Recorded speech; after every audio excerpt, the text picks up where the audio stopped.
What's going on, everybody? How is everybody doing?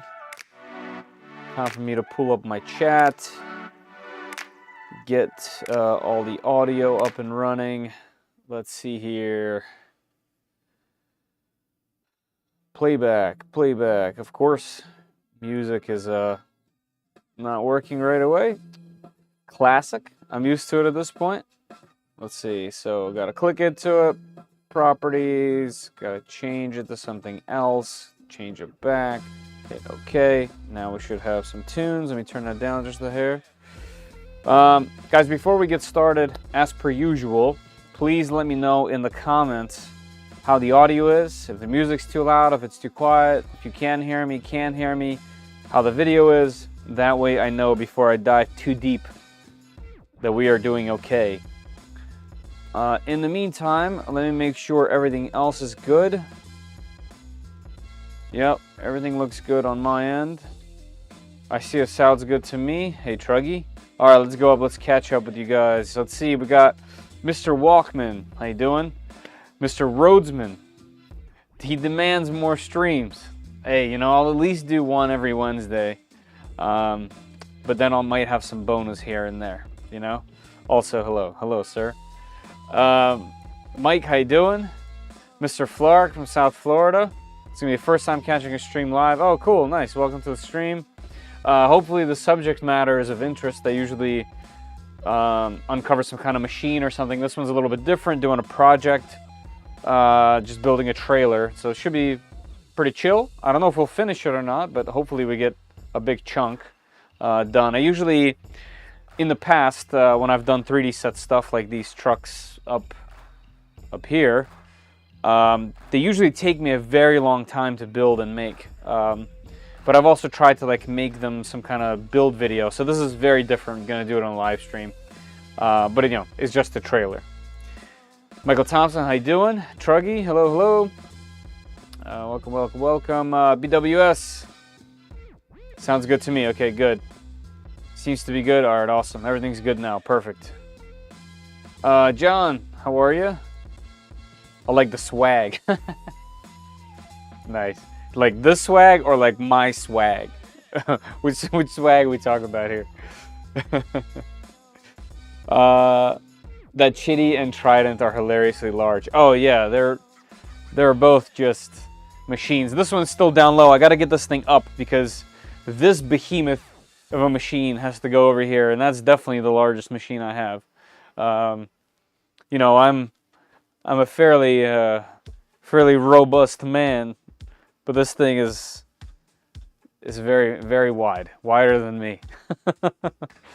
So yeah, the plan is, you'll see in the table video that I'm doing right now, in the middle of editing, this machine has to go back up into the stack, and that machine has to slide over here, because I no longer have room underneath on my desk because of the new desk I got that does this.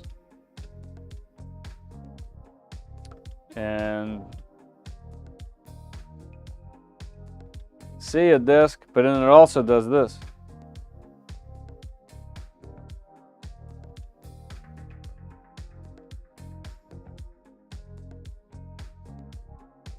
That's actually kind of cool. Hey, it's like a it's like when you're little and you come up to like the counter, like a gas station or something.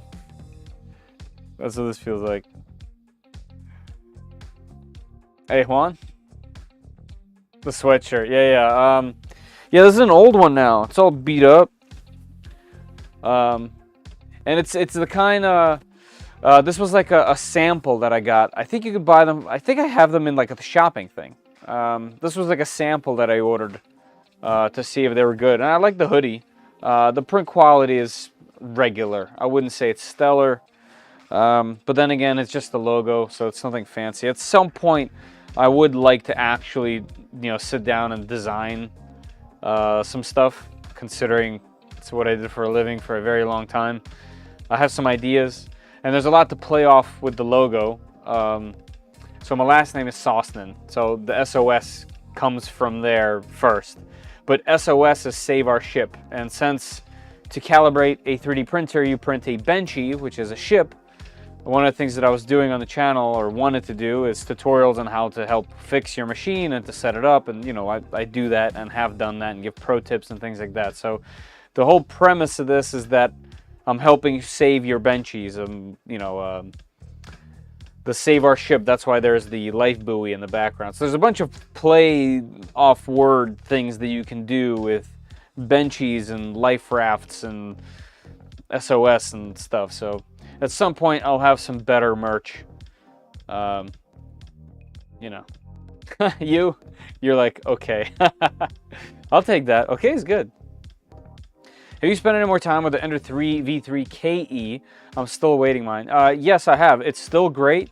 I also did an unboxing, maybe you've seen, of the CR10 SE, which is kind of like, it's almost like the big brother of the KE, if that makes sense. And the reason why I mention it is because my next plan is once I get caught up with a few more videos, well, actually, with one more video, I'm going to compare those two directly. I want to know why they both exist, and why the CR10 is not what we're used to in terms of CR10s, but it's basically like an Ender 3 KE Plus or something.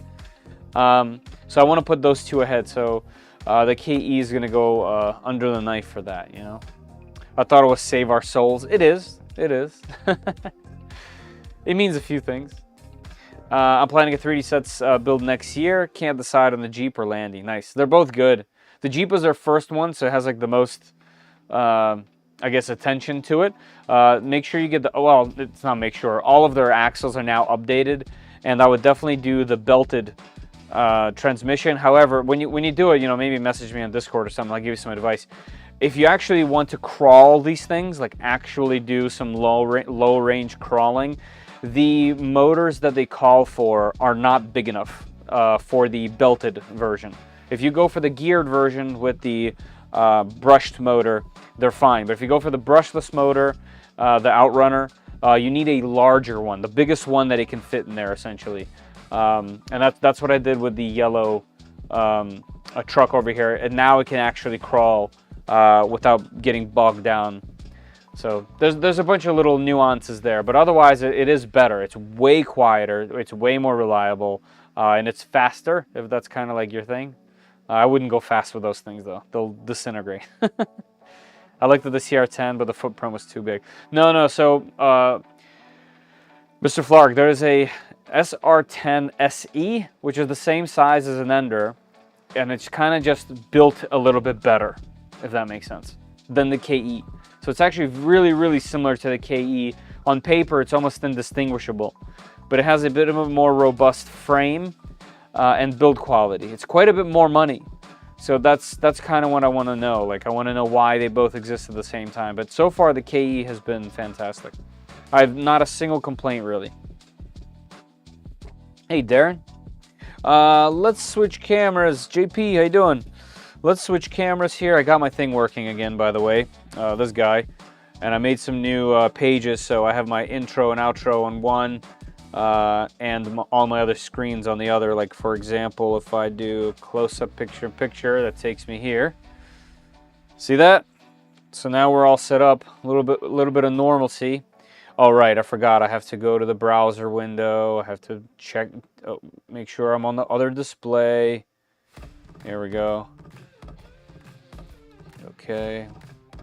Oh, a couple things I want to mention. Let's go to the browser window, and the Winamp one doesn't work. All right, hold on. Let me fix that one too. As per usual. Properties.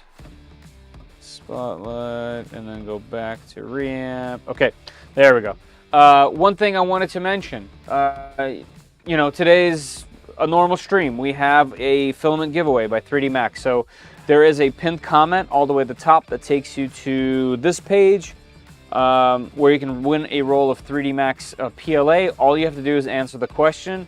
What has been your favorite 3D print related project so far, since we're doing a 3D printed project?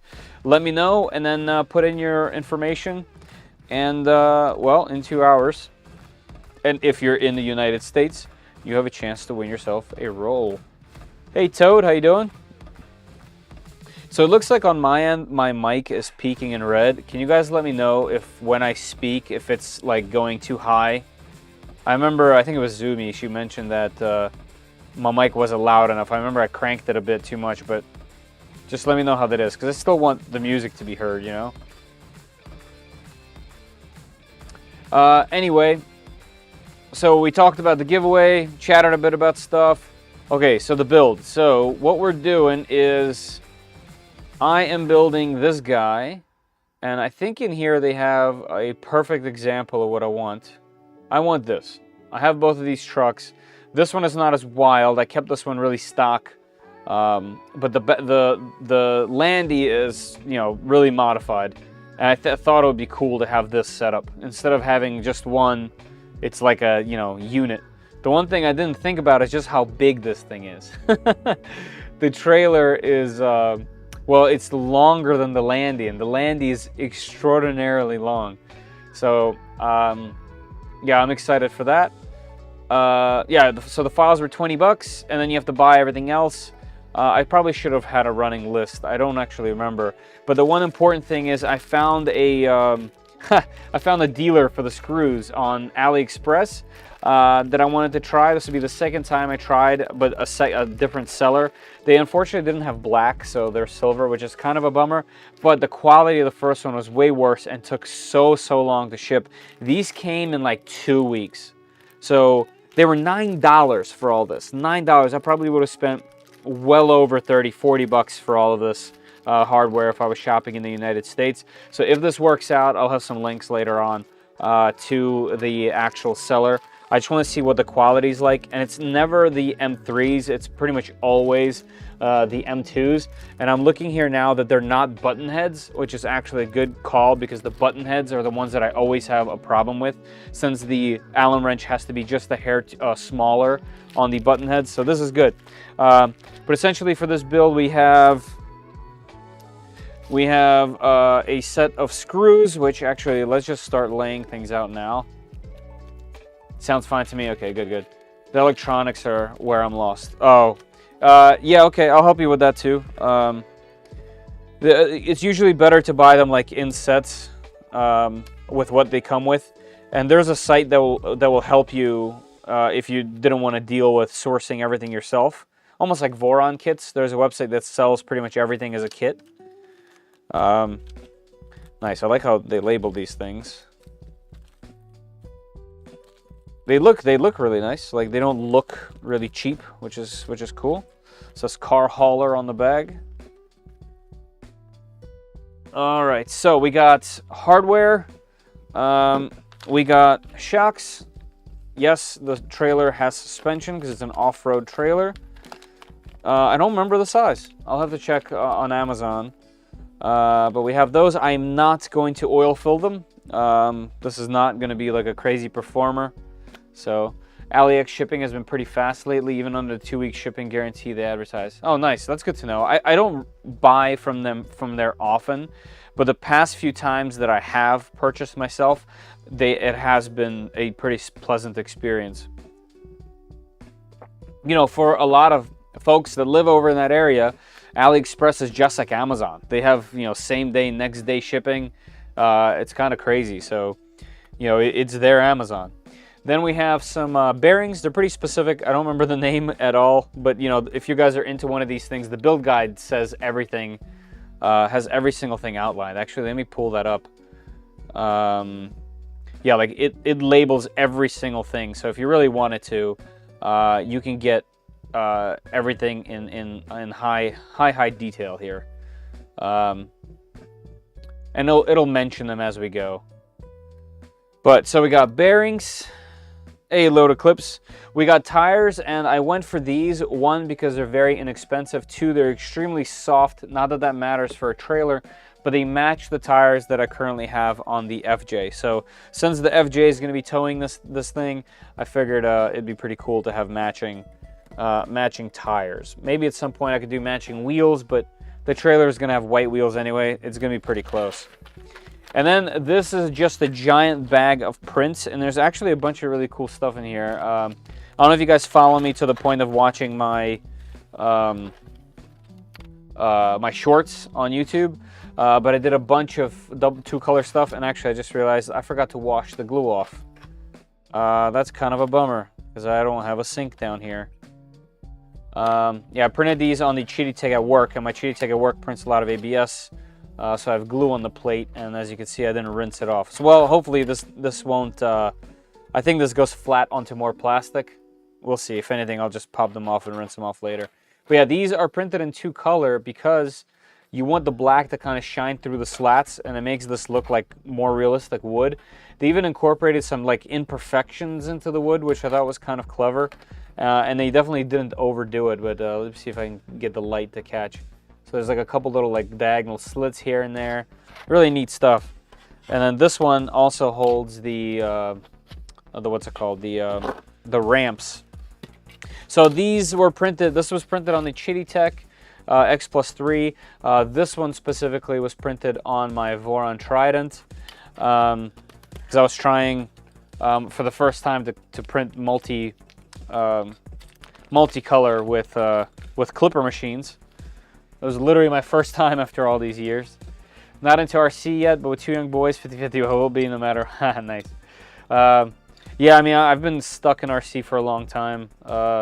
Currently mostly drone stuff, but you know, I still like trucks. And then whenever I go to the beach, I have a Traxxas Slash that's no longer stock in any way except for the chassis, I think. That's really fun to just destroy pretty much and beat around on the sand. And then I have an airplane build that I will finish at some point. I'll fly that thing. So yeah, I have a bunch of RC stuff and always have. So then we have some, I only need one of these, but I printed 2 just for fun. 3D Print SOS license plate. We have the taillights for the trailer, which is a 4-color swap. This was pretty fun to do. Oh yeah, the Traxxas. Yeah, I rebuilt it at some point. I bought a bearing kit and ended up literally just overhauling everything. Yeah, it still runs perfectly. The only problem is those batteries, those 2S batteries that it runs on, are probably no longer okay. Thanks for the heads up on the Sunlu S4 dryer, by the way. Just got it today. Currently drying nylon ABS with it. Nice. Yeah. That's such a unit. Oh, that was you that posted in the Discord, right? I saw. I was gonna comment that like it looks good actually with the AMS sitting there. Mine died. I need new electronics. Yeah. I mean, mine has aftermarket electronics in it because mine died like instantaneously. All of these black prints, or at least most of them, yeah, all of these prints in black, which was actually quite a bit of printing, like these giant fenders. All this was printed on the Adventure 5M, and there's just so much. There's just so much. So I'm thinking I'm just gonna keep them in a pile over here and grab as I go. Yeah, this is kind of like the front, what do you want to call this, bulkhead or something.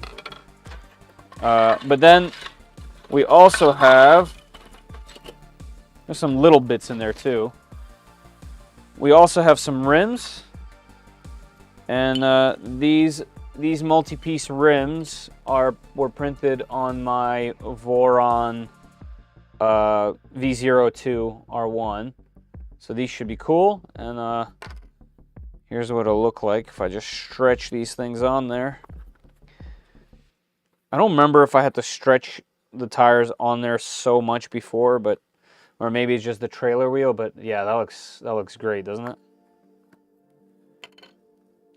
So that should be cool. Hey, Papa's here. Old dude, how you doing? Zoomies here. What's up, everybody? Ah, too close to the airport. Yeah, that's a problem. That's a problem. All right, so, and then let's see what else we got. We have a bunch of the actual suspension components and axles that are printed in red just for funsy, just so there's some kind of pop on this thing. But yeah, there's some interesting mechanics on how this thing works. We'll see. I also have some taps off the screen and whatnot. So we'll see. The only part that I'm probably going to end up reprinting is this lid. As you can see, the speeds changed over here on this print while it was sitting up. So we have this like really glossy part on the PLA, and it just doesn't look very good. So I'll probably reprint this lid. I might even put my logo on it, just for fun, you know, like that. So yeah, let's just keep going. Sending DMs with pics related to T4T, Toys for Tots. That's right. We do have a few more hours, right? 24 hours left for our Toys for Tots drive that we're doing. I already donated mine because I know I won't have time with all the stuff I have going on. So mine have been dropped off. You know, I'm adding mine to the count, but obviously not into the drawing. It's my own contest. I'm not going to be in the drawing. But I definitely wanted to contribute in some way to the overall count. So if you guys are still interested, it's not too late. The way we're doing it this year is since we have 60 spools of filament, instead of just, I wanted to split them up a little bit more. And Zumi's idea, I believe this was, right, Zumi? Where the person that gives the most should get, you know, a prize, right? So the person that gets the most gets 20 spools of filament. And then we're going to pick 4 names for a chance to win 10. And the way to get your name into that for that drawing, you have to print toys and donate the toys with photo or video proof to Zumi. And what that does is every toy gets you 1 entry. So if you printed 10 toys and donated 10 toys, you get 10, you know, names, 10 of your names in that drawing. If you printed 100, you get 100. So more chances to win, more chances to be in that drawing. Don't forget, this isn't just for a giveaway of filament. This is for donating toys to children in need. And, you know, we print all the time, right? As 3D printer nerds. And, you know, it's not that hard to print these things, pack them up into a box, and go drop them off at your local Toys for Tots drop-off. I'm very fortunate where I live. There's endless. I can literally go to any establishment pretty much and have a Toys for Tots drive there, a box drop-off. But I know that some people actually have to drive, and I understand if that's too inconvenient. Sometimes they do pick up, but I don't know if you'll be able to do it within 24 hours. But definitely not too late. Even, you know, even 1, 2, do 5. Just something for the kids, something fun. You know, articulated dragons are pretty easy ones to do, and it's just a fun cause. And it'd be interesting to see if we can come together and beat our last year's number of 1,200. So, or, you know, if not, then it's cool. I just want to see how close we can get, you know? Especially with printers becoming so fast. So, All the rules for that are in our Discord. There is a contest tab. Zumi has laid out all the rules. All the links are there as well. I should probably stop watching if I get another new hobby. RC, I'll be looking for a new wife. Yeah, that's probably safe. That's probably safe. Catch a rerun. I get it. Yep, I decided to make it more of a chance for everyone. So like a toy is like a raffle ticket. Yeah, I think that's a great idea. I'm thinking next year we might even split it up even more. Just more winners with slightly less rolls. Like I said, a 10, do 5 per winner maybe. And just pool a whole bunch of people. I think getting 5 spools is equally as great. And, you know, just, I think it'll be cool. Just more of a thing, you know, more of a community situation. All right, what else we got? We got these little pieces, also printed on the Trident. There's a bunch of clever design even in this trailer. I love 3D sets for that, for sure. Just the design, the little details that they put in these things are just, they're just so impressive. All right, let's get the show on the road. So first, let me get the hardware. We need M3 by 12. Let's see, M3 by 12. Let's get 2 of those, and I'm gonna get out the Hodo. Hey, Joseph, how you doing? Oh yeah, this hardware looks good. It's nice and sharp looking. I do wish it was black though, but that's okay. All the hardware on the trucks is black, but it is what it is. You can't win them all. I'm also gonna be using this Hodo kit. Very, very nice driver, has a ton of torque, way more than the typical one that looks like this. The price reflects that, unfortunately, but it is an amazing driver with tons and tons of features. I have been really enjoying it for 3D printing, but for this, it's a lifesaver. I remember the first 2 trucks I did by hand, and I remember especially the first one, like legitimately, I was hurt. One of the mistakes that I made on this is the same that I made on the Toyota FJ. I printed them on a bunch of different printers that aren't necessarily calibrated together. Even if they're calibrated separately, they're not calibrated together. And that definitely plays a role with parts fitting with each other. So we'll see how that works with this one. I know this was definitely a pain in the butt on this thing. So we'll see. Let's put this thing right here in anticipation. Suspension's wild on these things. Spending Thanksgiving working on my buggy. Nice. I will be with the fam on my side of the family. We do that with mine, and Christmas with the wife's side. So I'm pretty excited. Yeah, it's usually a good time. But nothing wrong with staying in and doing a project. I wouldn't mind myself, to be honest, but it is, you know, it is what it is. All right, so I'm guessing this one is, they're all labeled, by the way. This one says rear. Okay, it's not that one. Center, guessing by process of elimination, we got front. All right, so let's see how these attach. And look at that, all of them not only are labeled on the bottom layer, I guess that's hard to see. There's also a little F, which points to the front, which is kind of cool. And then there's like these dowels. Do I just... Oh, okay. It just slips right in there, huh? Okay. And this goes this way. I see. I'm gonna need some force. I really need to print a thwack. I should probably get on that. It's for those that don't know, it's a 3D printed hammer. And it would be nice. All right, so the first pieces looks like they fit decently enough. There's a gap right here, but I'm assuming that's because the decking goes on here. Oh, okay, yeah. So the decking goes on because there's kind of like a step right here. All right, let's get the hardware in there. It's just 2 and M3 nuts.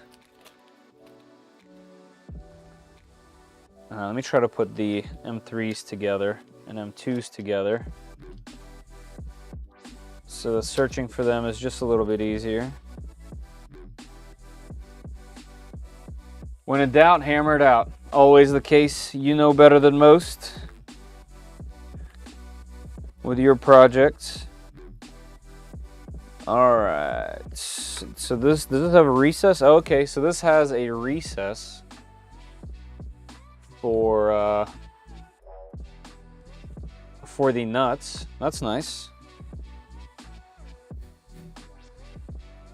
Yeah. Also, by the way, there is free files for 3DSets projects, which most people don't know because they're not necessarily on their website, like out front, but Printables has them. This is a fun one to do. It's obviously tiny in comparison to their RC trucks, and also there's mods that make these RC.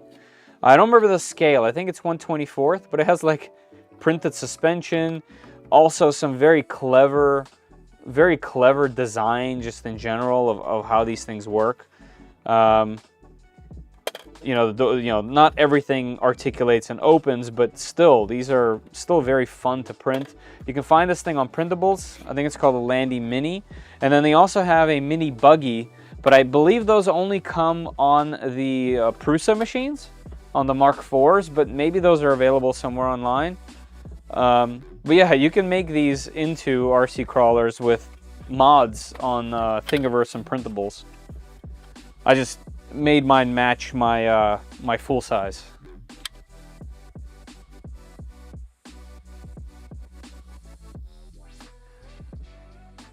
So yeah, if you guys want to try to see like how their design language works, I'm not gonna say it's similar to Voron because that's a whole different thing, but there's some overlap. There's some overlap in how clever some of this stuff is.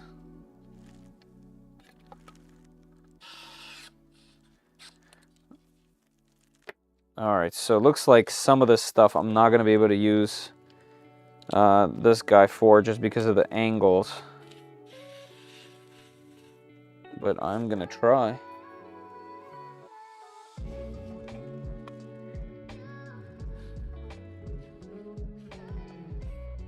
Oh, there it goes.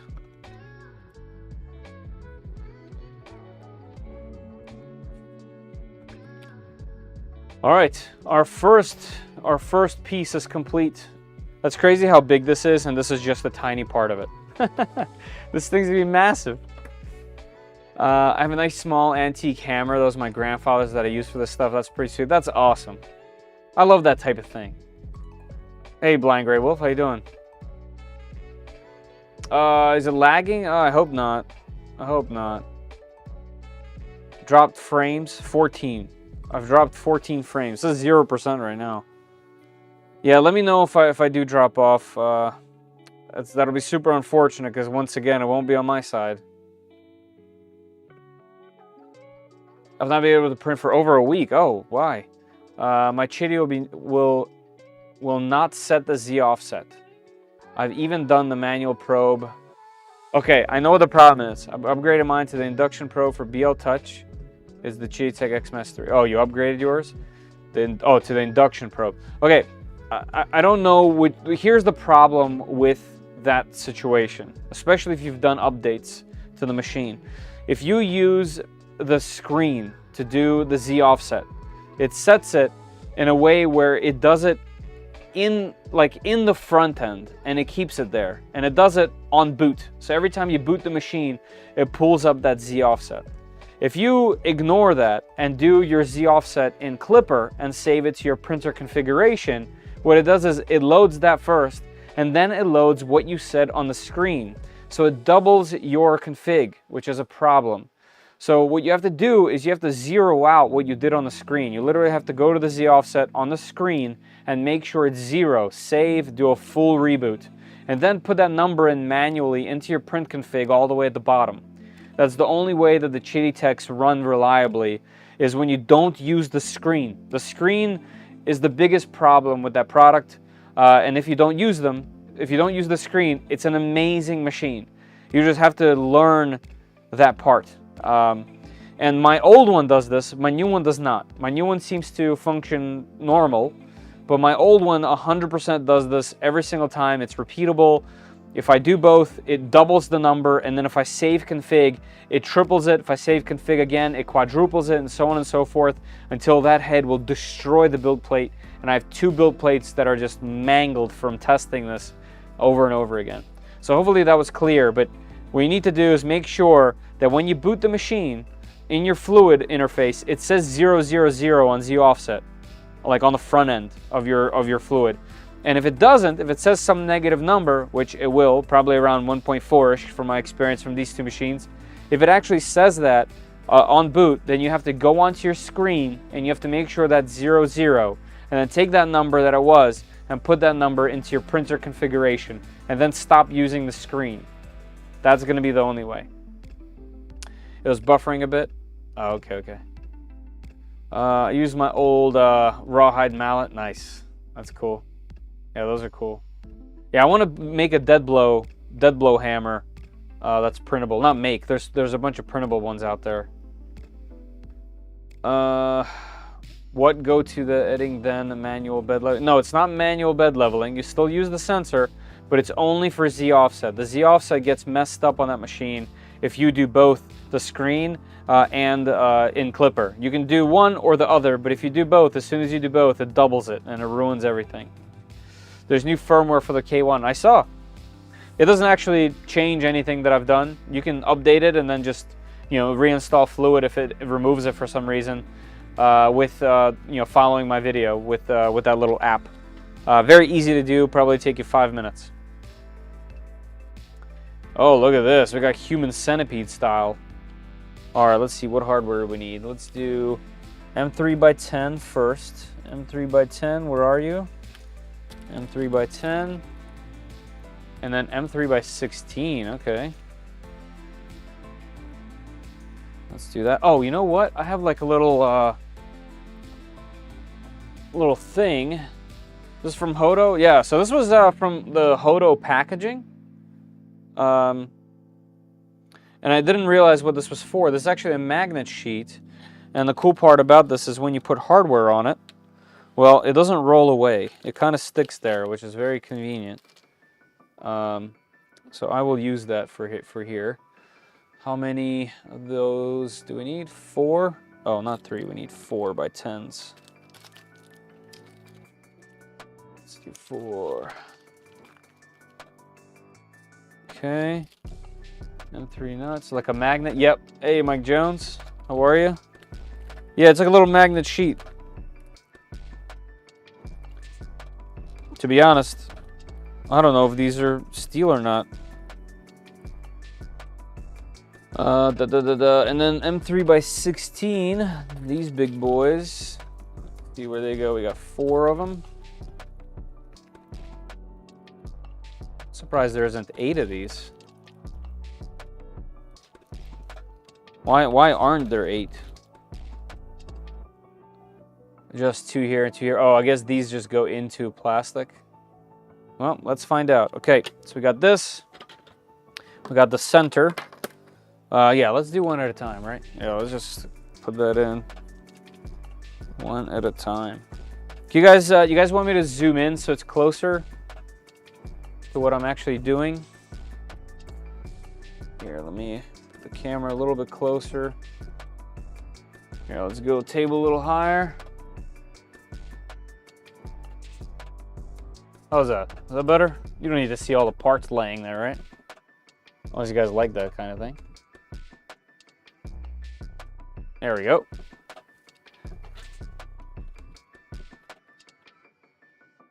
All right, is this the correct layout? Let's see, this should say front.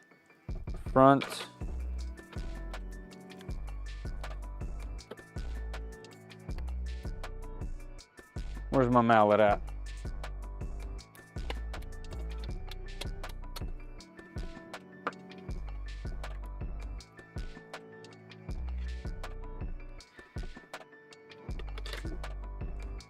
All right, and the front one gets, oh, I see, the larger ones are in the, so the outside, okay.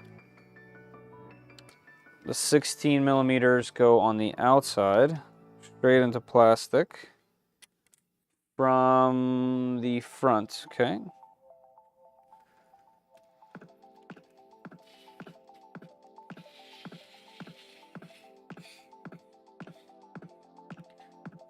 Yeah, the angle of this is not very favorable. All right, you know what? I gotta go manual with some of these.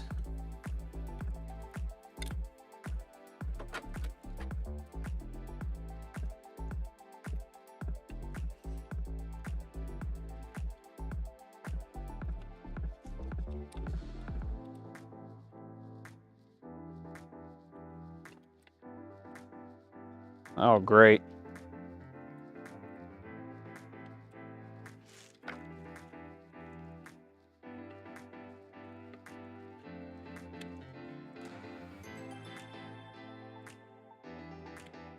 Oh yeah, here we go.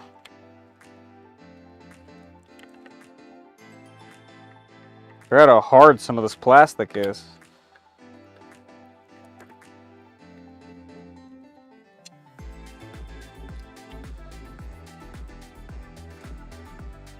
Let me catch up with the chat.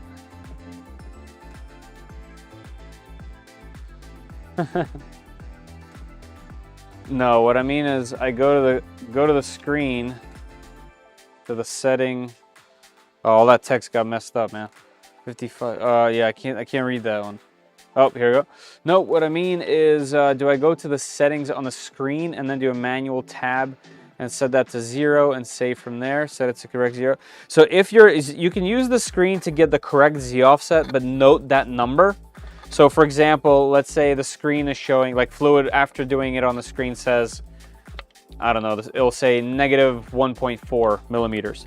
Write that down and then go back to the screen and set it to 0 and then save it, and then go into your printer configuration, go all the way to the bottom where that grayed out section is and put in that negative 1.4. Also, it might say, yeah, okay. So, here's a really important part, Grey Wolf. If it said on the front of Fluid, if it said negative 1.4 as an example, then you actually have to write in 1.4, not negative. It's reversed when you put it into the printer config. So when that happens and you reboot, when you do the save config and reboot, your printer configuration should still have the numbers that you wrote. But on the front end of Fluid, in that Z offset section, that should all be zeroed out. And that's how you know that your Z offset is going to be correct. It's a weird bug. I don't know why, but it happens, and I can recreate it every single time. And it will destroy your print bed. It's just weird. It's weird. And, you know, I think everyone that's run across it wishes that they just used Clipper screen instead of their own, you know, their own screen for this machine. But it's definitely a wonderful machine if you just don't use that feature.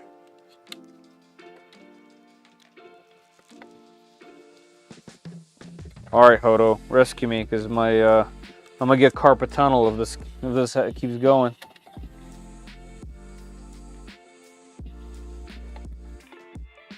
Oh, come on, thread on. There we go. Booyah. So we got 10 millimeters in the center and 16 millimeters on the outside. Perfect. Man, this thing is gonna be heavy and robust. All right, then we got the rear. This is gonna be facing towards the front. We need one more dowel.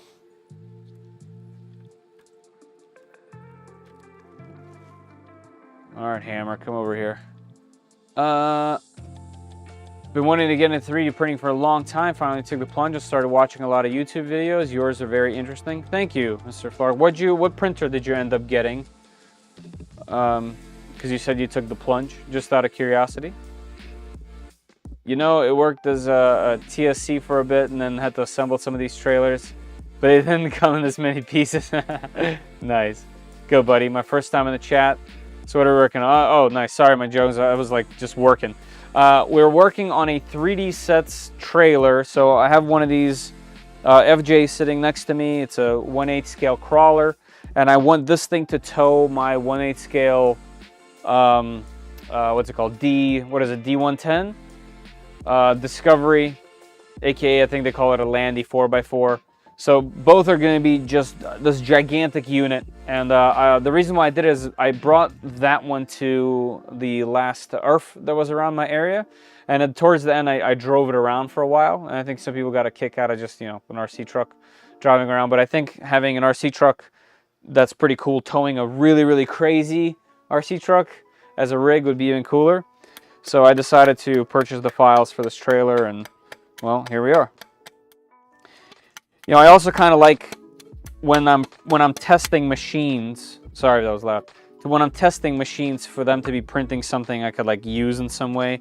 Obviously, I still use all sorts of calibration files and whatnot, but this kind of gives it a little bit more purpose, and I like that. So I used this stuff when I was testing the FlashForge Adventure 5M. So kind of just, I get to do a little project while testing, and it helps. Just me. It helps me. Do you have a little bio or background on yourself anywhere? I don't, but I can kind of give you one. I wear a lot of hats, to be honest. But right now, well, for the past 12 years, I run a website design and development firm called Disruptive Inc. Maybe a little over 12 years now. So I do website design and marketing, things like that. Did I put this on backwards? Hold on. I'm sorry about the pause, but I see something odd here. This thing that says rear. Oh, so hold on, let me finish, because anyway, so yeah, so I do web stuff. Then I also do this when my family gets in bed as a hobby. I just love, 3D printing. It's been a huge part of my life. So this is mostly a hobby and my way of, using the videos to kind of fund this, as well as, just giving back to the community that I really enjoy. I'm also a board game designer, so I have a few board game titles out there. Another one coming. Was supposed to be at the end of this year, but it sounds like it's going to be at the beginning of next year over in Germany. So yeah, I love tinkering. I modify every single thing around me. I take things apart pretty much constantly, and have since I was a little kid. So that's kind of my background. I just tinker, and 3D printing enables me like crazy. Is this a kit or a print? Both. It's a kit that you buy the files for, and then you print it all. Sorry, I'm just catching up with the chat. I didn't have it on auto scroll, so it got stuck in a spot. I did test Z and got the measurement of negative 1.572. Okay, so you want to put you want to put 1.572 on the very bottom of your printer config, but then make sure that on the screen, when you do Z offset again, you make sure that that says 00. So when you do that and you finalize everything and you reboot your machine, and fluid loads, in that Z offset section on the front, you want that to say 00. Then you want to go into your printer configuration on the bottom and make sure it says 1.572. And then you should have perfect Z offset. And then don't do it on the screen. Mr. Walkman, they're all going to be different. Mine is 1.315. I still remember it. The one at work that I was just messing with. Okay, good. I got 600-piece hex nuts and bolts. RC looks doable. Oh yeah, all this stuff looks doable. It's good. There's a bunch of kits too if you really wanted to, like kits like baggies of screws like this and such. We all know the auto bed settle will not auto adjust the bed with the up and down button, which is odd. Yeah, I know. Waiting on the Ender 3 V3 KE. Oh right, okay, yeah. Great machine. I think you're gonna love it. And it's cool because it's really simple and easy to use, but because it's running Clipper and it will be open sourced very soon, I'm helping with that at the moment, and we're getting pretty close to a releasable candidate for that. so it'll be rooted. You won't, sorry, I'm trying to get the camera to view. You won't outgrow that machine anytime soon, because it's running Clipper, you're able to modify it and tweak it and do all kinds of fun stuff with it. So it's going to be cool. Go to the printer now and see the screen. Okay, cool. Yeah, let me know how that goes. I got a TRX4. It's nice. It's a good one. Can it be scaled to 1/10 scale? These are technically 1/10 scales. Well, they're technically 1/8 scales, but 1/8 and 1/10 are very, very similar, especially the Traxxas trucks. They're going to be very similar sized. They're using, what, 110, I believe this is called, wheel tires. So they're about the same. I think it has to do with wheelbase. The Traxxas trucks are a little bit smaller because they try to like make a really stable version of a 1/10 truck and not get into the 1/8 scale territory, whereas these things don't care. They're super, super scale. Was it Earth you're talking about? Yes. Yes, sir.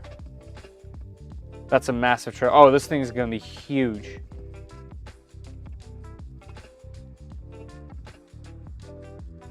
I'm into ham radio. Oh, cool, nice. I understand a lot of hams are also into 3D printing.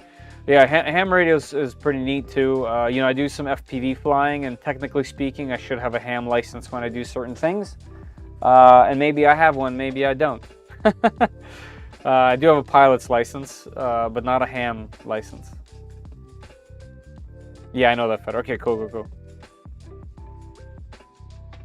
All right, let's keep going. Okay, so the reason why I paused is because, so these are labeled front, center, and rear. But the rear over here, according to the, maybe they changed something. According to the build there, oh yeah, this doesn't have a wheel, a second wheel arch thing. I wonder what's up with that. I'm gonna keep going, but I have a bad feeling about this. Here, so just so you guys see what I'm talking about here. In the rear right here, this piece looks awfully similar to this piece, as you can see right here. But on mine here, I do not have those spots back here. Oh, you see, this says chassis center, both of them. They're labeled chassis center. Whoa, I'm missing a whole piece. Wait, this has that many pieces? Holy moly. Okay, so I printed one. Okay, so this is gonna be even longer than I thought. All right, that's not a problem. We'll print one real quick. That's a good thing that I caught it. Okay, let's go to, actually, let's do this. Let's get Orca running. Prepare.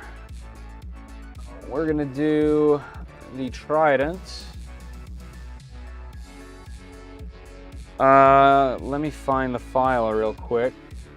3DSets. Okay, so it's spare parts, chassis.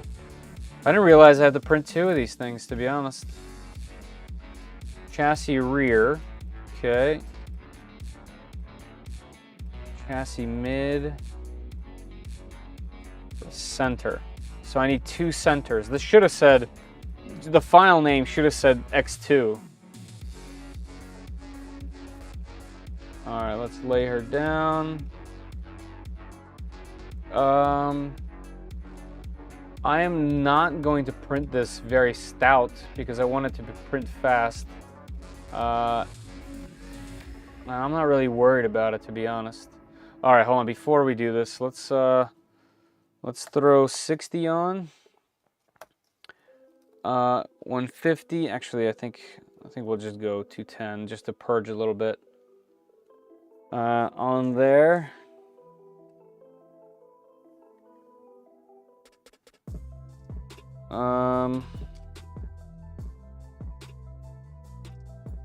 Sorry, I just have a bunch of messages.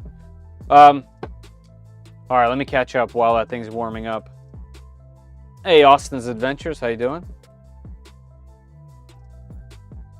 Long enough for the Landy wagon. Yeah, right? For the long boy. And wide enough, because it's worth mentioning that my Landy wagon is widened. I have the widened axles. And then I made a brake caliper, brake rotor mount for the shorter axles that act as basically wheel spacers, but they add a little scale rotor to the front. So they're really wide. Yeah, it looks like I need 2 centerpieces. I had no idea. Whoa, Jeff with the 10 gifted memberships. Jeff, you're a freaking legend, man. Thank you so much. That's amazing. Welcome everybody. Yet again, thanks to Jeff, to the YouTube member crew.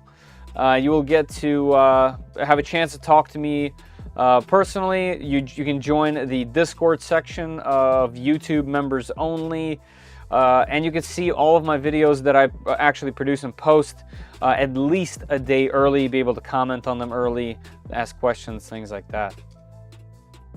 Yeah, but when I do this trailer, although right now I'm building a Voron switchwire, I just saw Brian, Ballistic Tech, sent me a miniature version of the Voron switchwire. Essentially, you know, like printers for ants, they do all the 15 by 15 millimeter versions of the larger machines. They did a miniature switchwire, and it looks so cool.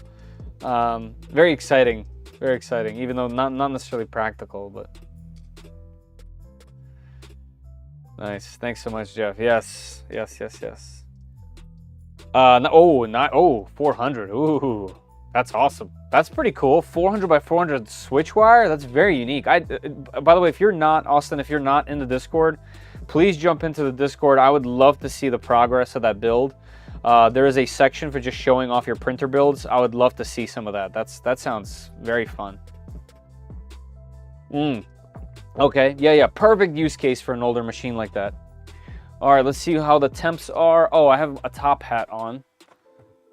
Oh, also for those following along, I finished my top hat for the Trident there. They have magnetic plates on the front, and as soon as I get a serial, that's going to be the serial on that. So very excited about the top hat, although we're about to print PLA, so we're going to remove that. I do have black PLA loaded in. Hey, Tiger Flyer, how you doing? Happy Thanksgiving to everybody, by the way. Thanks for reminding me. Appreciate that. Okay, let's see. We are going to... Can I do 100 on this machine? I think it's limited to 50. Yeah. Let's do extrude. All right, that's good. Now, once it's done, let's go ahead and do this. So yeah, this is definitely going to throw a little bit of a curveball into the build, but I'll try to work on the rest of it. I'm hoping that I can do some of this beforehand. Let's see. Also, this isn't the fastest machine that I have. I should have done it on the K1 Max. That's okay. We'll do it. It's fine. All right, that should be hot enough. Let's see how long this takes. Hour 44. Man, that's gonna be cutting it close. Let's maybe make this 10. All right, let's go a little faster. It's not gonna be the most beautiful print, but that's probably okay. You know what? Let's do 240. Let's send this thing to work. Let's do $160 on that. Gap fill's fine. First layer we'll keep slow. Let's see. Slice again. Hour 30. Okay, that's a little better. Hour 30. Let me make sure there's no brim.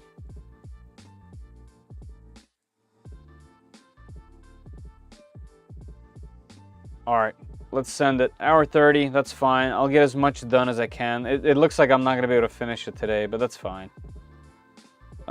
we'll just hang out and see what it do.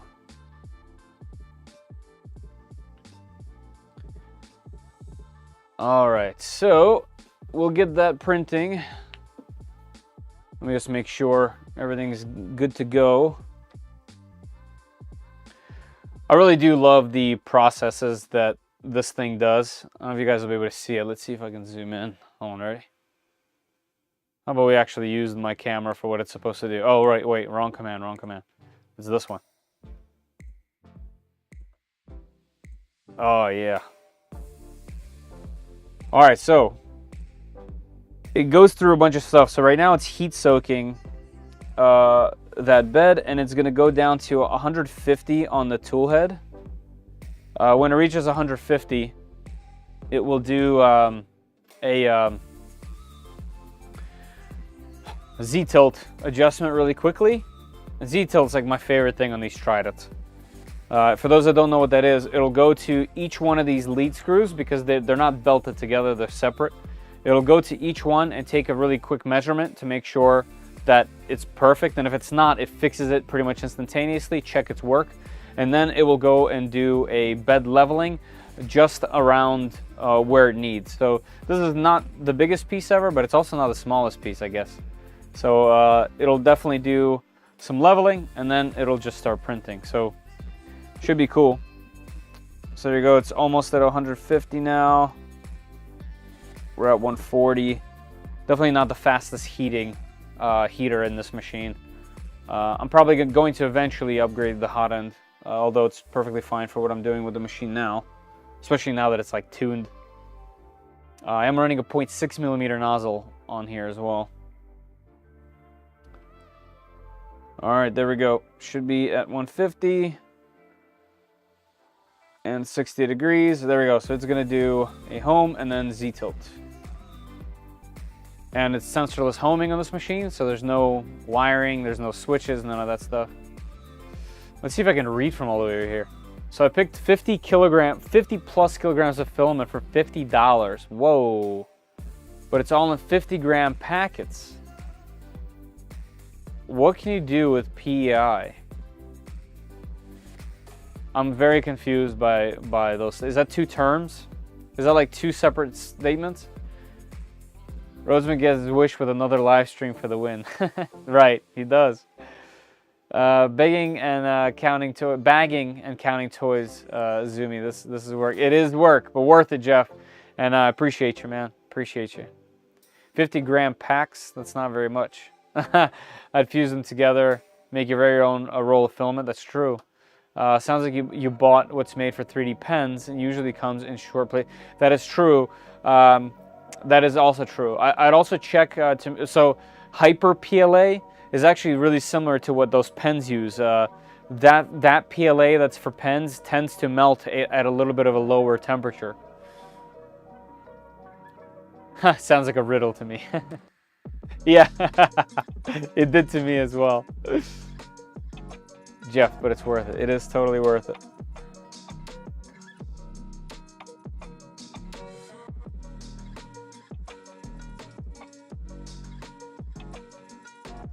By the way, I'm obviously over here because I want to make sure this thing is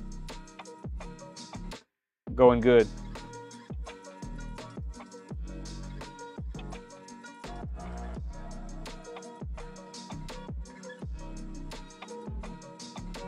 What does that sound?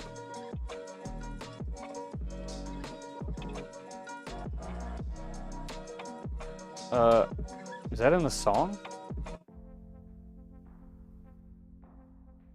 That was in the song. So there's like weird clacking and clinking. All right, so now that it did the Z-tilt and it did a bed mesh leveling, it's going to 215 degrees, which is what I have it set to for PLA. I don't have any of the filtration system running. I only have that stuff running when I print ABS. And it does a whole different thing for ABS as well. So I set up the macro to where when it heat soaks the bed to 100 degrees, it runs the bottom fan and that circulates the air. I run that at like 60%, and then I run the back filtration system at like 10%. So it's just pooling all the air and getting the hot air from the bed up as much as it can. And it does that. All right, so we got the purge going down. We got the text going down.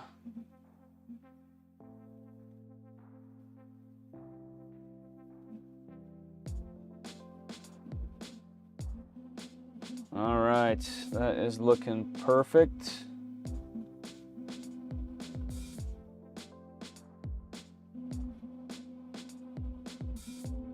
Gotta love watching the first layer of a print, right?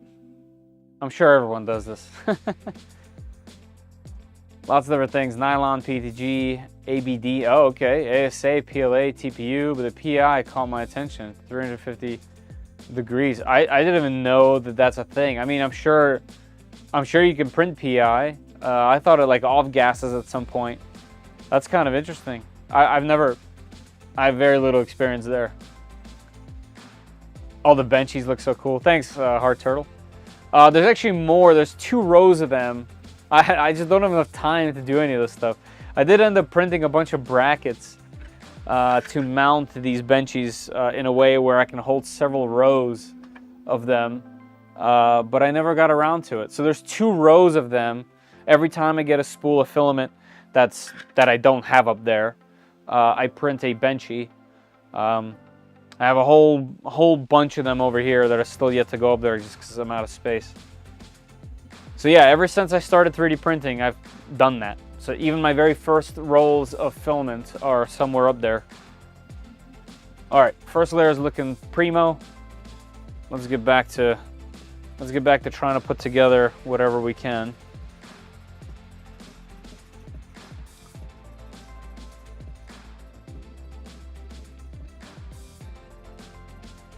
If I don't sit and watch first lane go down, my print will fail every time. There's only a handful of machines that I will let go. The Trident is becoming that, and I'm very, very happy about that. My K1 Max is like that. The K1, I've had some issues here and there, but the K1's pretty reliable. The K1 Max has been super reliable. Yeah, we'll see. So this I have to take apart and see if there's anything that I could do, like skip around, so that we can put other stuff together. I'm definitely bummed about that, but I'm glad I caught it. I guess we can go back to this view and then go back to the browser. There we go. By the way, for those just jumping in, at the very top of the chat window, there is a pinned comment, and with that pinned comment, you can get yourself involved in a for a chance to win a roll of PLA Plus from 3D Max. All you have to do is answer the question there to get in. All right, so this is another problem. Okay, not a problem. And I just realized one more thing. I'm gonna have to print another piece. Okay. All right, I'm gonna have to print another piece. I'm gonna have to print one of these dowels. Oh boy. All right. Okay, let's do it. Do I have the files back up? No. Okay, let's get the files back.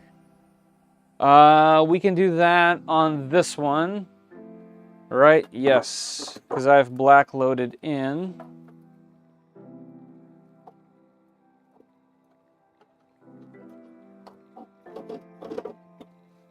Okay, printer manufacturers literally need to stop putting the spools out back. It is just ridiculous. It's not okay. It's not okay. It's the worst. All right, and then since that FlashForge machine doesn't like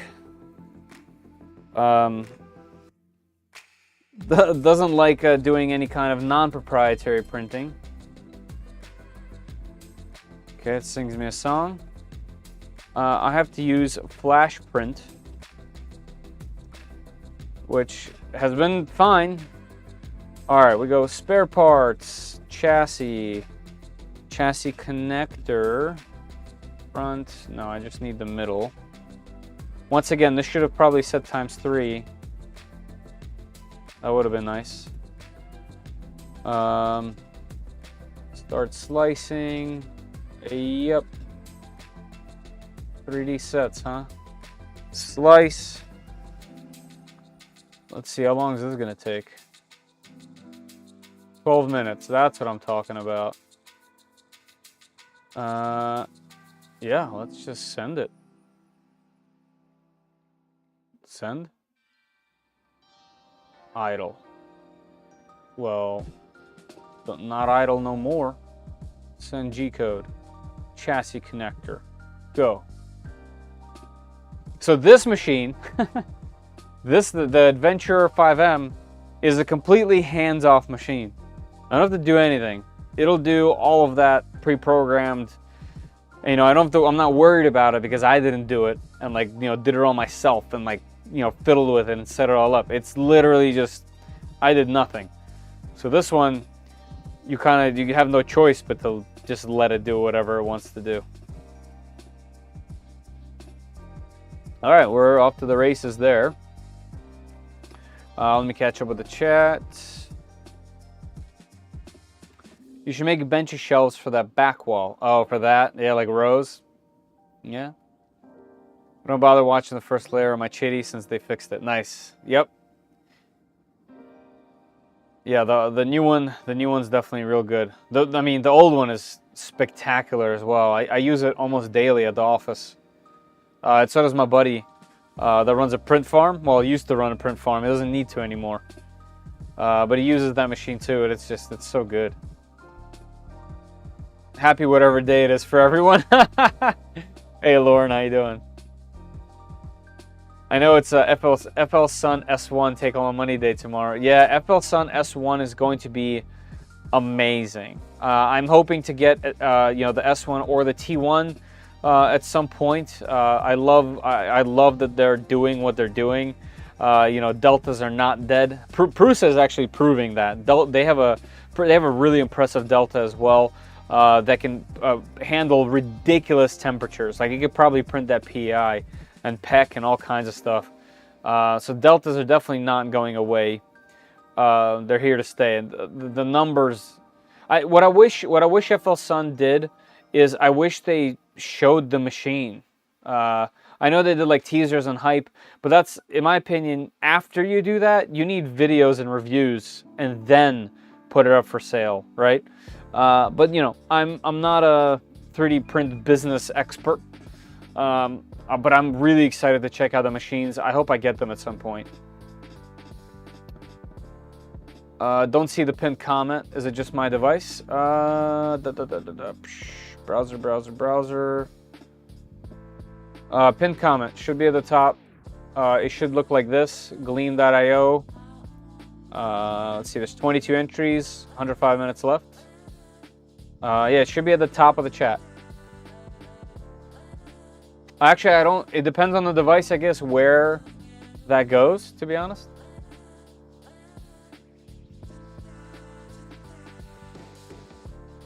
The specs got leaked. They're not okay. They're not actually getting leaked. That's all a part of the plan. Yeah, I'm a part of all the groups. I'm a part of the Discord. I've been following them for a long time, since the Super Racer. I guess that's not really that long, but I've been following them, and the people that are leaking this information are employees or directly connected to the machine. So don't get bamboozled. Can someone put the link to the chat in the giveaway so I can see it? I can do it real quick. Can't I copy it? Here, I'll grab the official link. And there you go.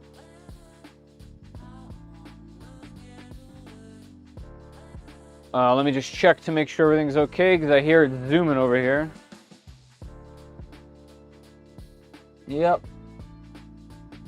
Yeah, very reliable machine. Most of the parts on this have been printed over there. Okay, Dowell is printing. this piece is printing. Let's see how good this is doing.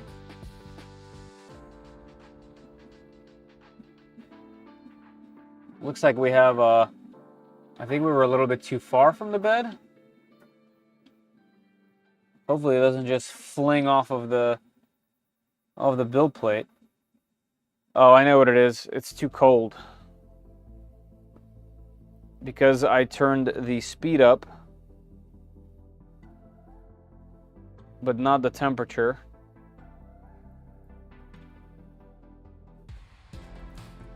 We need to go hotter. This hot end is definitely the weakest point of my Trident at the moment. I know it's a 0.6 millimeter nozzle, but I got 17 millimeters cubed. I know there's a lot of better hot ends out there nowadays that can keep up with this type of thing.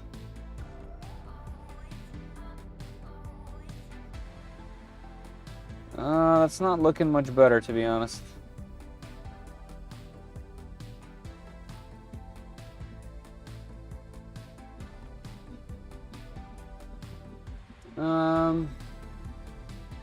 What else can I try without slowing it down?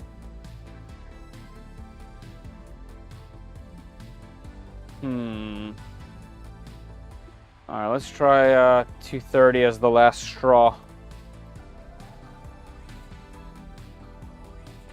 If it doesn't work, I'll have to print it on another machine. Or just slow it down like a normal person. Yeah, like, it's so easy to get used to printing as fast as humanly possible, where in reality, it's not all about that. It's about consistency and the fact that you could print a lot of different things on one instead of having like to nitpick you know, what you're printing. And that's what the Voron's about. It's not a speed demon in its stock configuration. It's supposed to be extremely reliable, which it has been. But here I am pushing it anyway for no apparent reason.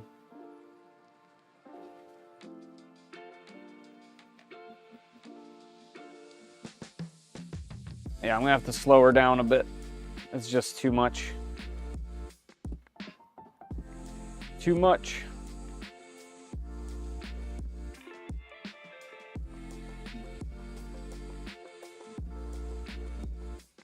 I still want to be able to use this thing, you know?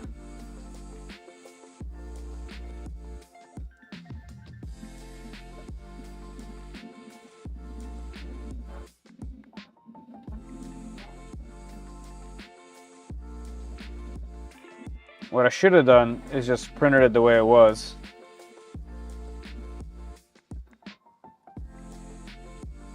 Here's, like I said, here's the last print I did on it.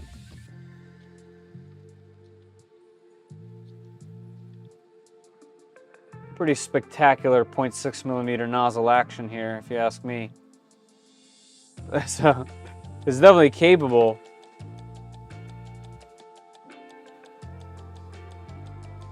There you go, now it's going slower. Let me turn the temperature back down. Here, we'll turn this to 80. And this back down to 20. All right, I'll let it go. And if it's messed up, it is messed up, whatever. I'd rather just see how far I can get with everything else. Let's see. I get bamboozled every time I buy a printer. I keep thinking it'll be my last one. Been there. Must go faster. Yeah, I mean, you know. So my Adventure 5M just showed up 3 days ago, and I'm thinking about sending it back and getting the K1, which is my first choice until I saw the issues it was having. Which one would you choose? If it was between those two, I think I would go K1 because one, open source, and FlashForge refuses. Even though they're using Clipper, they're denying it, which is ridiculous. And they're making money off the backbone of, you know, people that worked hard to make things and keep things open source. So I would go with K1. It's also enclosed. So I think the Adventure, don't get me wrong, the Adventure is a great printer. It really is. I just don't like the business practice. pretty similar feelings to bamboo, except bamboo isn't stealing. They're just patenting.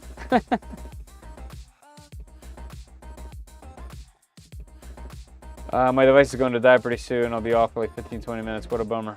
It's okay, man. You'll catch up. Come back if you can. If not, it's all good. Happy Thanksgiving. Can I interest you in a phone charger?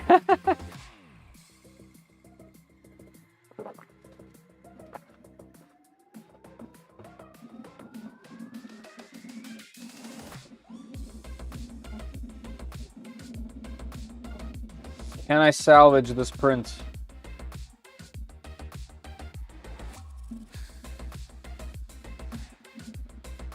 It looks to be okay.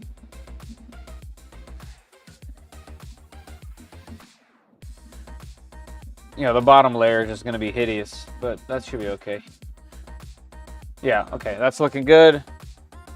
This thing's zooming. That thing's almost done. Send it to the K1. I'll send it to the K1 if it does fail. But it's looking good. It looks like I just had the first layer. First layer a little bit high. All right, so let's see if I can. Okay, so I can keep working. Okay, so we'll just do that, and we'll save the rest to come back. Okay, so we got sides. Let's do the sides. There's a bunch of them.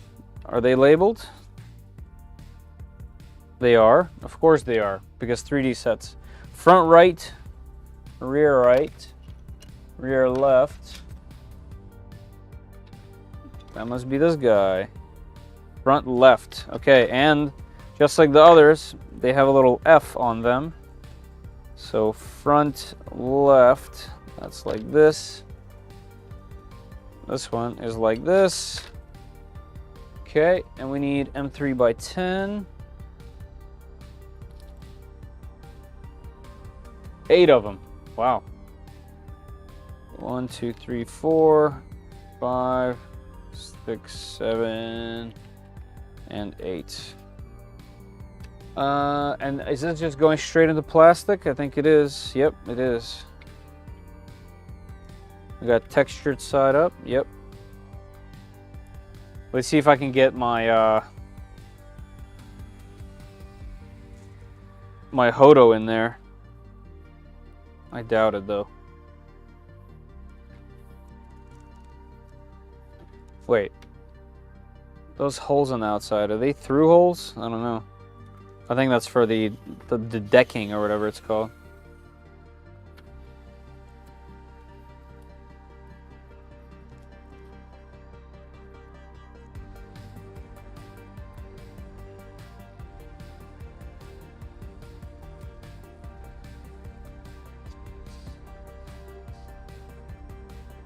All right, that works. We can get it done.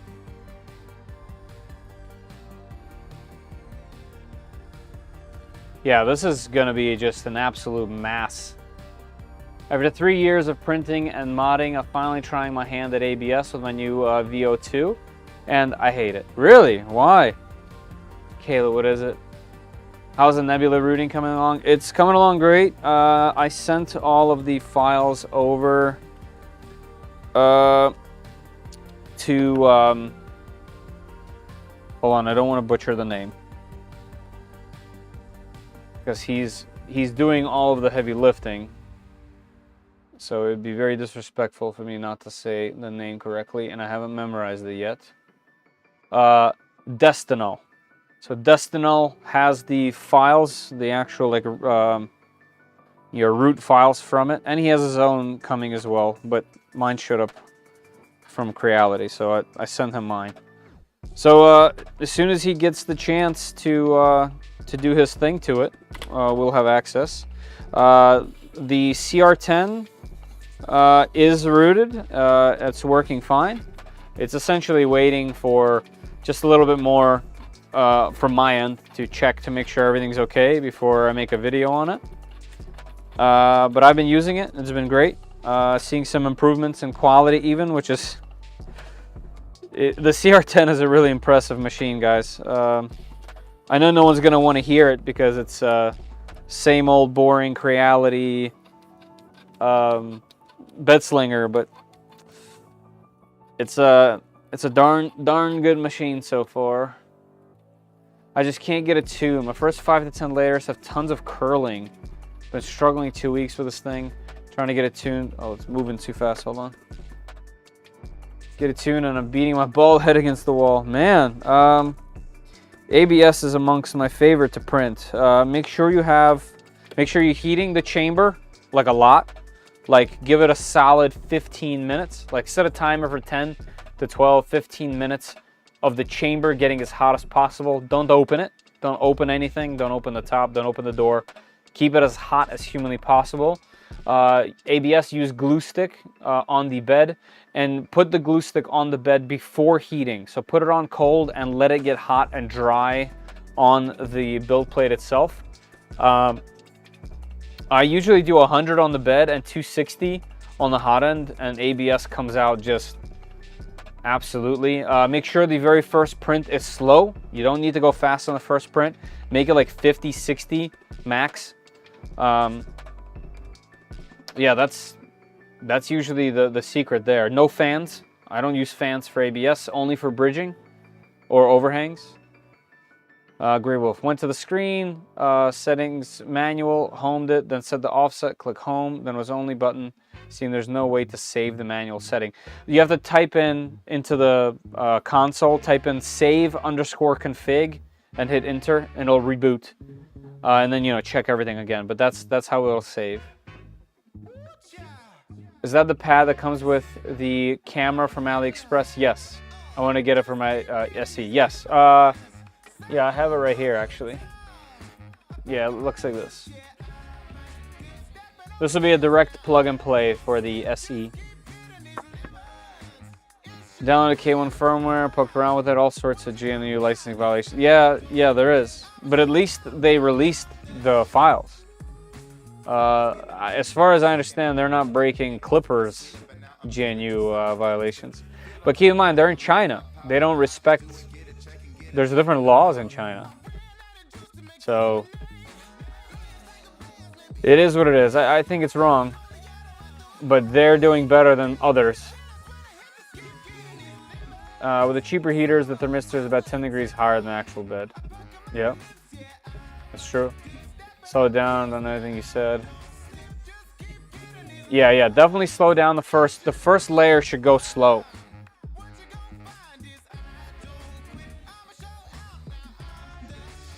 All right, that's looking good. This thing's done already.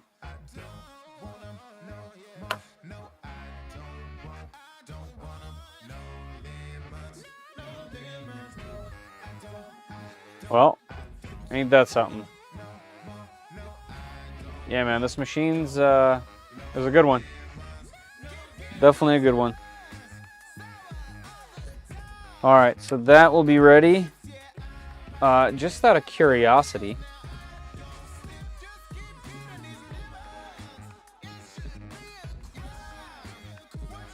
oops. How do I get out of here? Oh, close preview.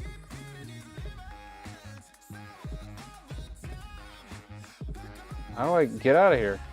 There we go. Let's see. Let's open this. Chassis. Just out of curiosity. Chassis center.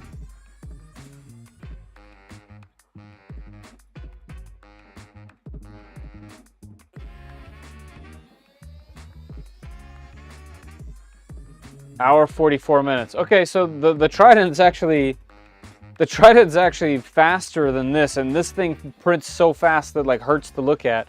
But I guess because this is a 0.4 millimeter nozzle and my Trident is a 0.6, so even though it's physically moving slower, it's actually pushing a ton of plastic. I gotta remember that that's what's happening. I seem to forget these type of important details.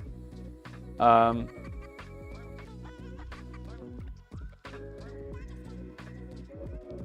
the slicer is saying another an hour 20 minutes.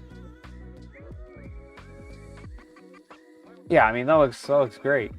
It's just that first layer was on the struggle bus. All right.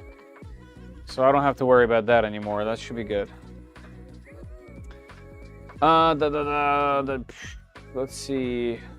Right on. I'm getting the K1. It sucks because the 5 is a really nice machine, but the FF software is horrible. Yeah, I mean, you just saw how fast the prints, how reliable it is. It works. My problem is that they just won't give us control. If I buy a tool, which this is a 3D printer. 3D printers are tools. Obviously, I'm making toys right now, but still, this could be my job. This is a tool of mine. I want to have access to my tool. I want to have control over my tool.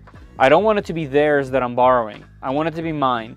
Maybe that's a personal thing, but the K1 gives me way more control than the FlashForge machine.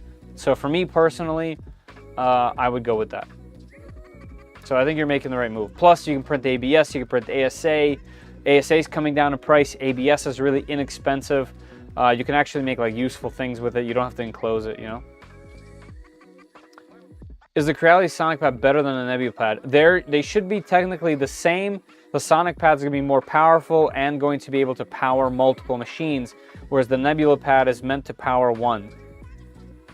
Still 1%. Okay, charge my tablet. All right, cool. All right. Let's keep going here. So I can't do the back one. Oh, yes, I can. So I can still do that part, which is nice. So this should be the same way. With this is the rear left, so that goes over here.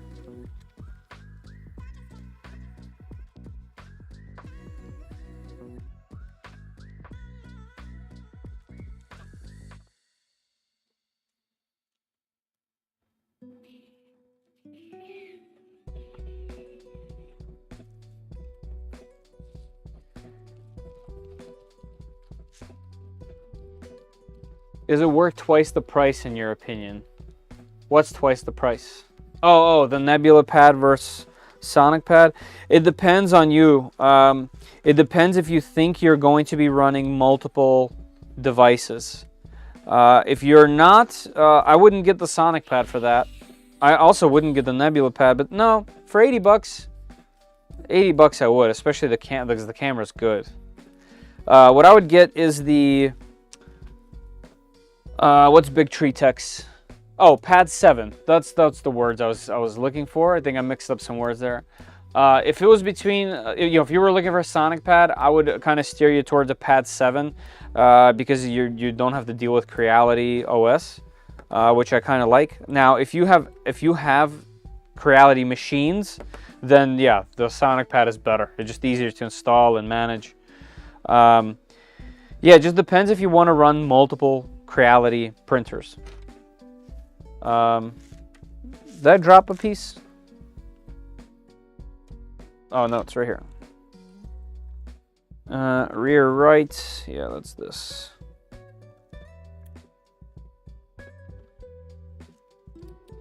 It would be for the Wi-Fi on the SE. Really, I could hook up a K1 as well. You can't hook up a K1. So the K1, you can't run another Clipper device to the K1 because it's already running Clipper. The K1 would already be on the network, so you wouldn't work that way. So yeah, okay. So if you have the SE, Nebula Pad would take would make it a KE minus essentially if you have the SE. So yeah, in that case, Nebula Pad. How did you update it? Download the firmware, put it on the USB drive, instructed, yes. Give you 3 files, insert the printer, and it doesn't pop up anything. Yeah, you have to go, so you're doing it right. That's how they have their setup. You have to go to the settings menu, I believe. It's like settings, and then about. And on the very bottom left, you'll see a pop-up that says updating. You have to press it. You have to press the button that says updating. And then it'll say it's done, turn the machine off, you turn it off, turn it back on, and it will do the update. And the update takes a while. Thank you, Solo, for joining. Appreciate that. Really do appreciate that. I love my SE. SE is an awesome machine. SE is an awesome machine. I'm thinking after I do a few more tests, I'm gonna donate it because it's so good. People should be using it. It shouldn't be like, you know, stuck in my basement somewhere on the floor. So go to the settings, then about. Yes, yes, sir. Solo with the 10 memberships, man. Thank you so much, you and Jeff. Wow, thank you, appreciate that. That's so cool. Man, that's amazing. I'm seeing all the names pop up. A 20, come on, Solo. I appreciate that. I appreciate that. Thank you. Very, very kind.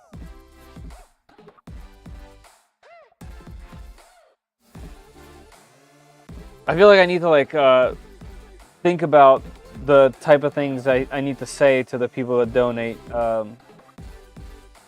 because I appreciate it. I'm not sure I do enough to like explain how much I appreciate these things. Like it's very validating, I guess. Like, you know, like I said, this isn't my job, so it's very validating to have someone enjoy you hanging out with them so much that they're willing to like help you out monetarily.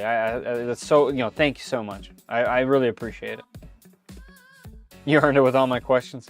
It's all good, man. Shoot them my way.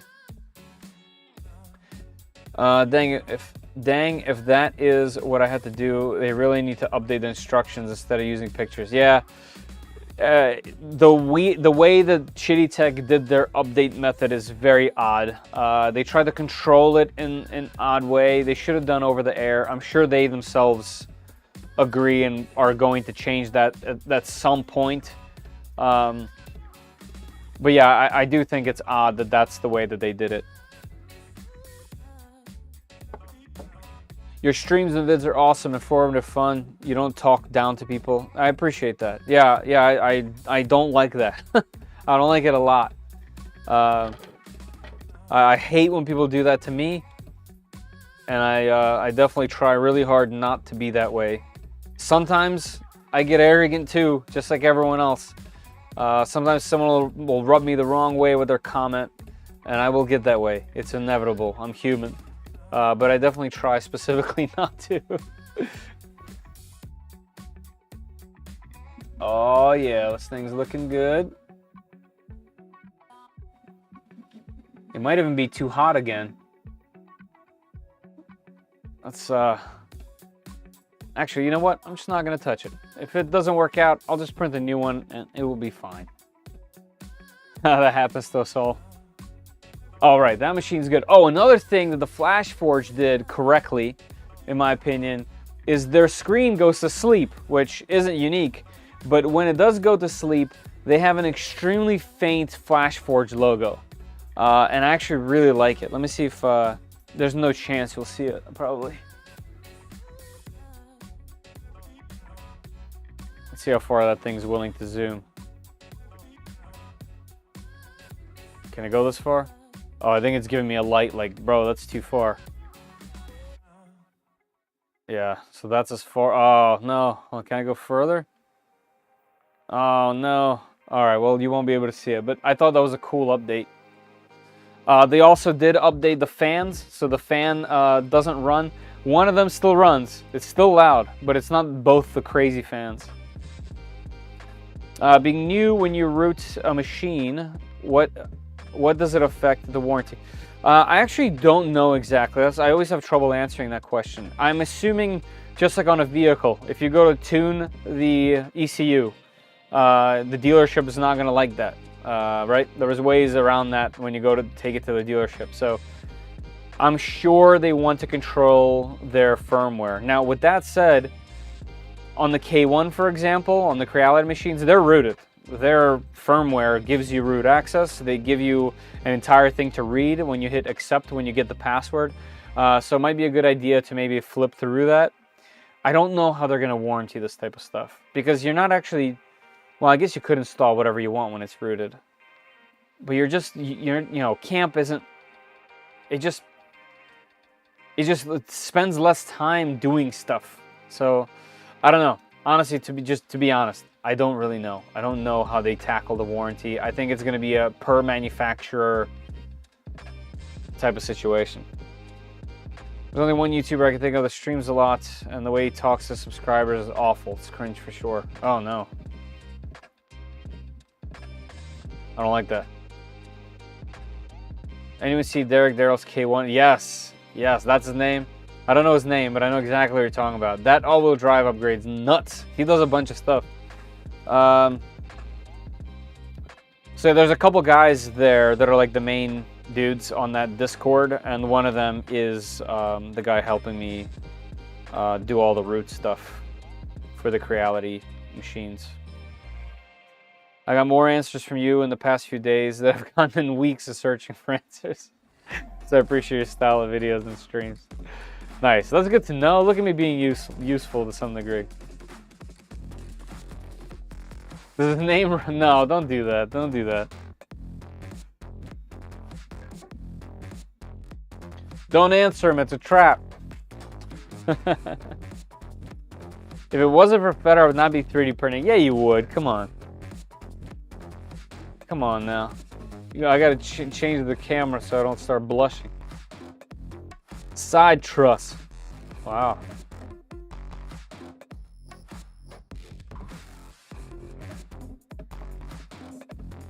Are you in the DED Discord, Fedor? I am. Yes. Destinal is the guy that's helping me with everything. Alright, so let's just keep moving along and see where we get. I didn't realize how long this was gonna take, to be honest. I thought we would have done it all. But I guess like stopping to print and whatnot. 3x10. We didn't even get to the M2 screws yet. 2 and 2.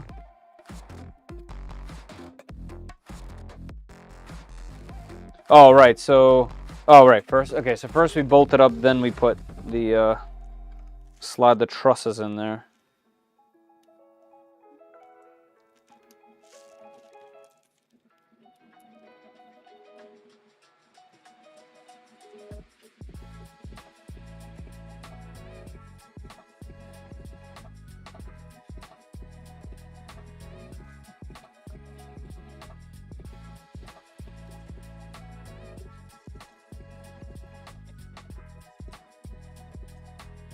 We got one.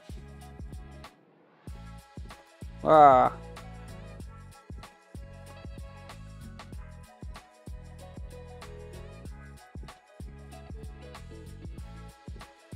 Yeah, like there's so many parts laying on the table.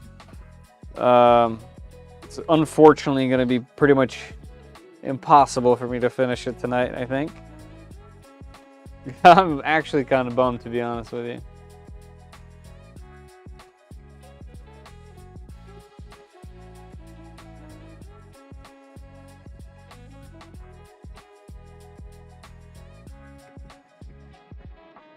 Where's my Allen key? Looks like I didn't tighten this one.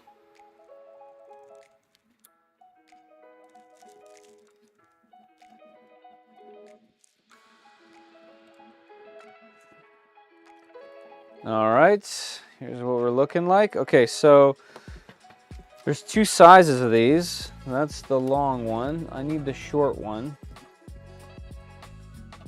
Is this it? Yep. All right, is there a difference in which way is going in? Nope, doesn't look like it. All right, let's shove this guy in there and see what happens.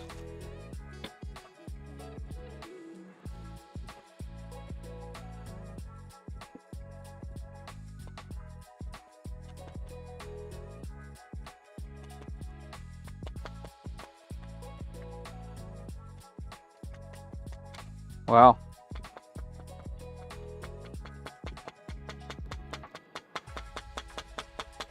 Oh, it's working, so.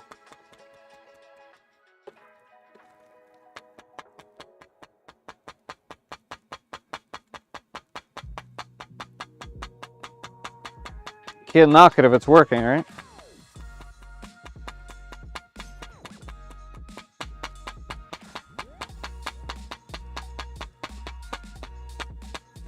Wow. That is a tight fit. That's what happens when you print on several printers. That's in there. That will work. Wow. I'm so happy I didn't break anything just now. I kind of thought it was going to just crack. All right, next up. 150 bags down. Oh, nice.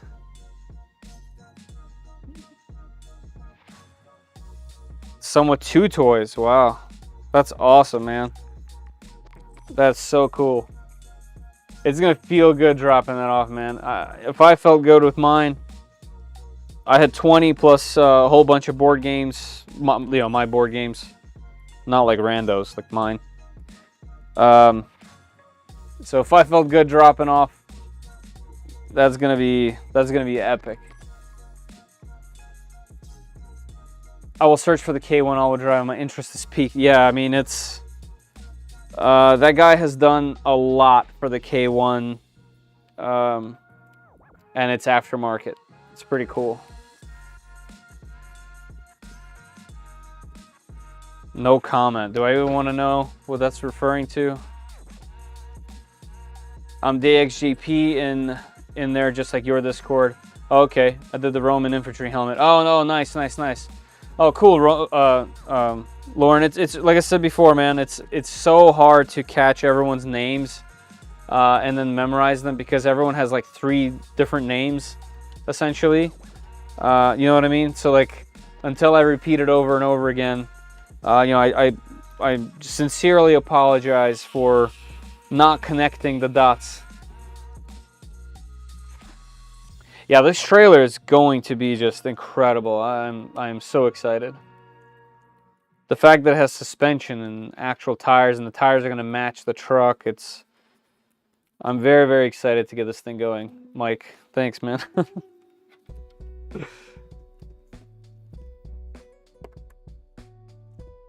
All right, is there anything I can do to kind of get this channel a little bit cleaner? I doubt it. All right, let's get this guy in here. Wait, did I do that right? Okay, yeah. Oh, this one's sliding right in there.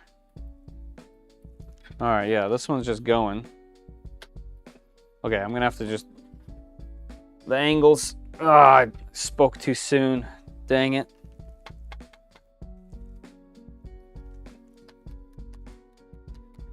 No, I mean, that's definitely much, much easier.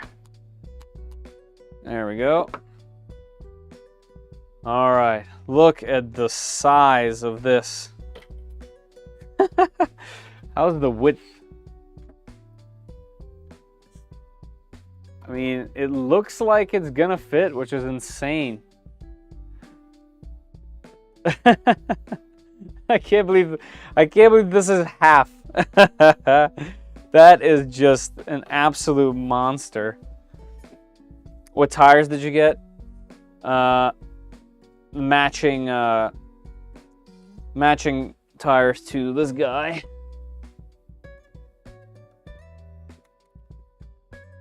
Since this will be the main truck. Let's see.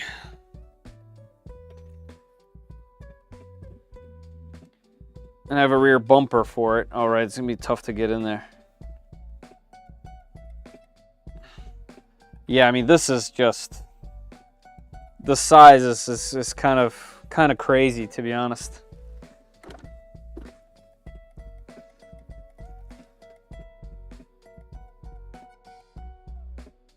It's all good. It took me 3 streams to learn your name.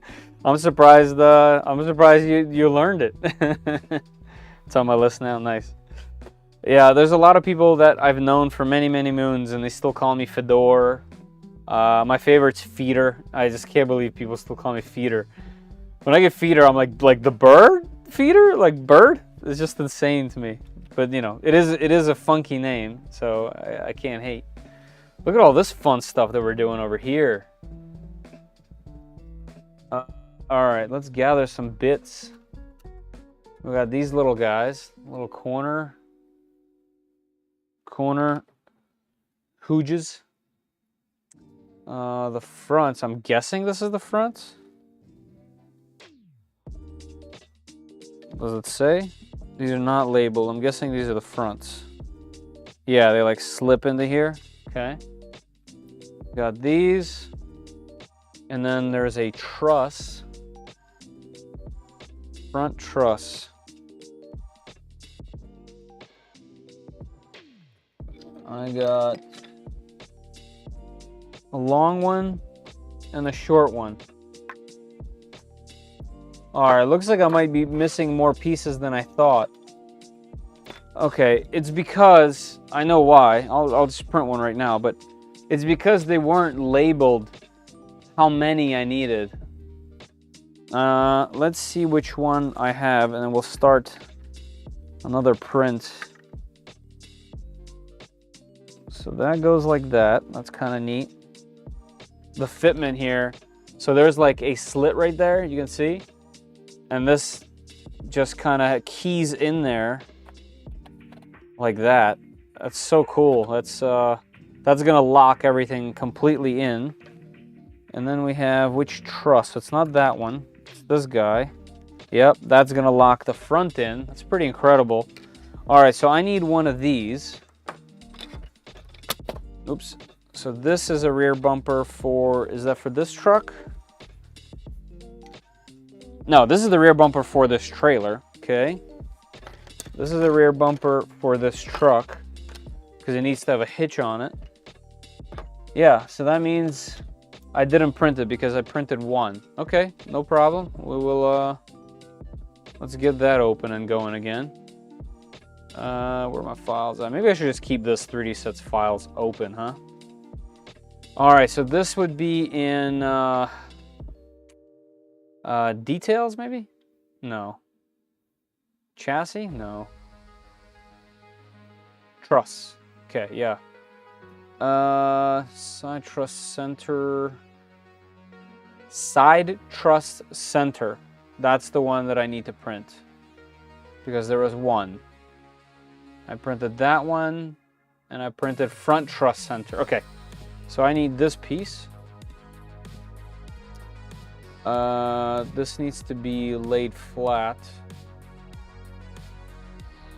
Rotate. Whoa, can I hold shift? Whoa. Wait, what? Oh, this is like reality print in that sense. X, yeah, like that. Okay. Start slicing, slice. I don't even need the preview, just go. Hit it. Yeah, this is, you know, you guys are seeing it live, like, that's how easy this is to print.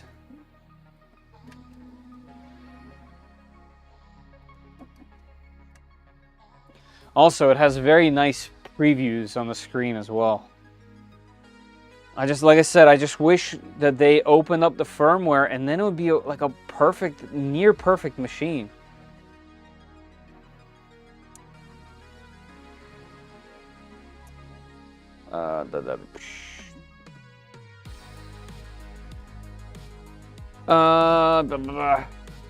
I'm just rerouting my problem child K1 Max. Fluid is saying low on disk space. How do I free up space on the K1? If you have a bunch of files, you have to just right click and remove them. The K1 is saying you need to free up space. They have a ton of space. Maybe there's some like uploaded file that's left over. It should have a bunch of space. I'm surprised to hear it, to be honest. If you have a ton of files in there, just delete some of them. Bingo, got it updating. Nice, okay, cool. Thanks to Ferdo for telling me where to update it. Briefcase about to go boom. Nice. Got a new person to watch the show too that helped me do the touchscreen. Nice, cool. I ran out of space on my Chitty, deleting old job fixed that. That's true, but the Chitty Tech notoriously has very little space in comparison. The K1 specifically had a bunch more, from what I recall. This thing doing its thing? Okay, that's no worries. How are we looking here? Looking good. Looking great, actually. All right. Let's keep going here because there's a ton to bolt up. Is it all similar bolts? Of course not. Of course not. Okay, so let's do these front four first. The front four. Why does it say 3? Oh, because it's these 3. 1, 2, 3. Okay, those are M3 by 12. Not 16, huh? 12? That's these. And we need 6 of them. 1, 2, 3, 4, 5, and 6.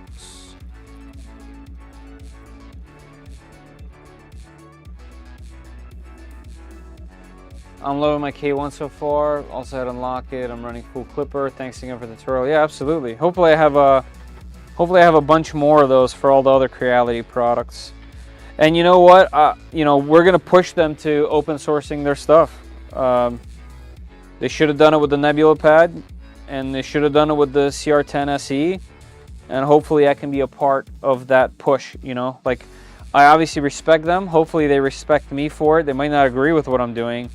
But I think there should be an understanding.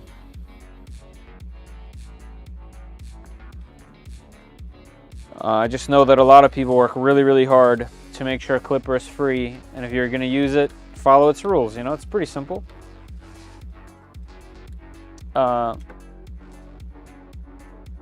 Chitty came out with a 32G EMC for the machines.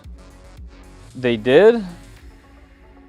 You know, I've heard a bunch of random rumors about Chitty, and I every time I hear something about them, I ask my rep, and they always deny it.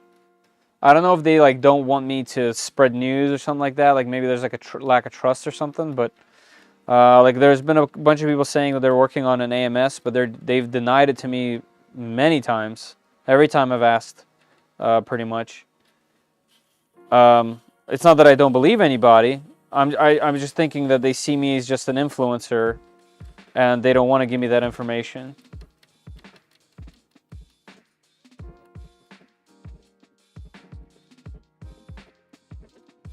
Will you make a full review of the Creality CR10 SE? Yes, so I'm going to combine that with the KE because they're extremely similar machines, and I think it'll be a great opportunity to help people decide on which one of them to get and why. I do think both machines are stellar. The SE specifically is just obnoxious. It's essentially a non-enclosed K1. The performance is just nutty. It's like peak performance. And what's interesting is the KE is really similar. It's a little slower because it doesn't have as robust of a chassis, but it's pretty close for a lot less money. So if you're interested in a bed slinger, you have some serious choices. And then of course there's the SE. Like the SE in itself is amazing. All right, this thing just got so much more serious and strong. This thing's incredible. All right, so let's do this front truss next. So it looks like this guy's getting bolted up from the rear. How is that gonna work? We need M3 by 10. Why is there 4 of them? Oh, what's on the bottom? Oh, the bottom gets these. This goes on. Okay. Oh, at the same time. I see. I have been mistaken. All right, so I need M3 by 10. 4 of them. Is this M3x10? I might as well use them before I get confused and mix these up. I'm excited for the Ender V3 XL. Oh my. You don't say those things. That's too many word things. It's too many. Right now, I think, I don't remember where I heard it from, the Cheetah did hear, but I did hear it. The one thing that I really am excited for are these Delta machines. I agree, the experience could have been so much better with all the clipper options, but one thing that I'm having a hard time with is getting the camera to work on mainsail. Works well with fluid. Yeah, man, I didn't answer because I simply don't have a single machine that runs mainsail. I've stuck the fluid on pretty much every single thing. So I just don't know. I know that in fluid, you just kind of go to the settings, to the camera, you select the camera, and then you restart. But I've never even opened mainsail, to be honest with you. So I'm definitely not the correct person for that. But I know a lot of people use it, and a lot of people prefer it over fluid for whatever their reasons are.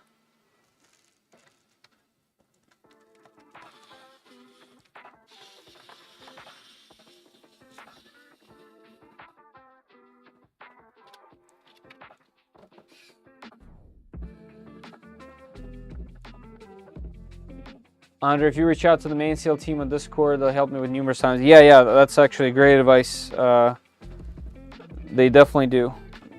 Even if you just go into the Clipper Discords as well. It's more polished, like Windows versus Linux. Wait, mainsail is more polished than fluid? Really? Like I said, I just don't know. And the reason why I haven't checked it out is because so many of my machines are on fluid. I just don't want to have one on this, one on the other, one, you know what I mean? Obviously, I could swap them all. But so far, I have no reason to. I haven't been looking for anything more.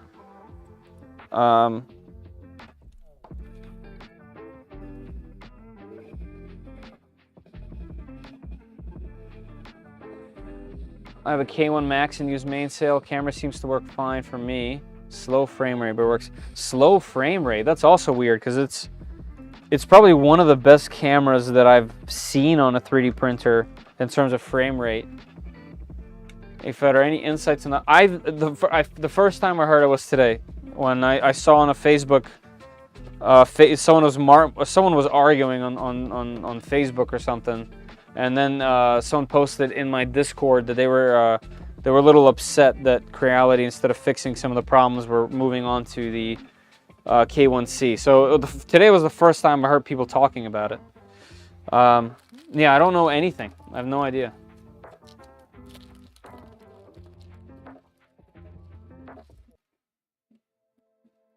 I don't know. I thought the K1C just added color. Like, not color like multicolor, like color to the frame. So I could be dead wrong there.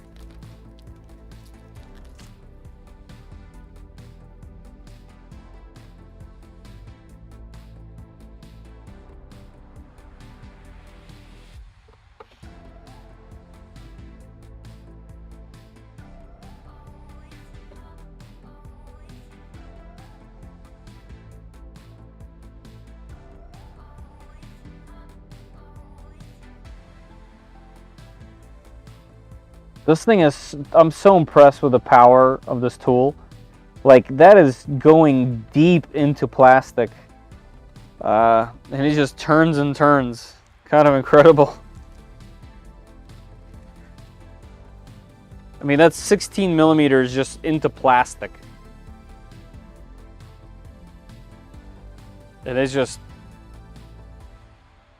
pulling it. Look at that. And then yoink, stops.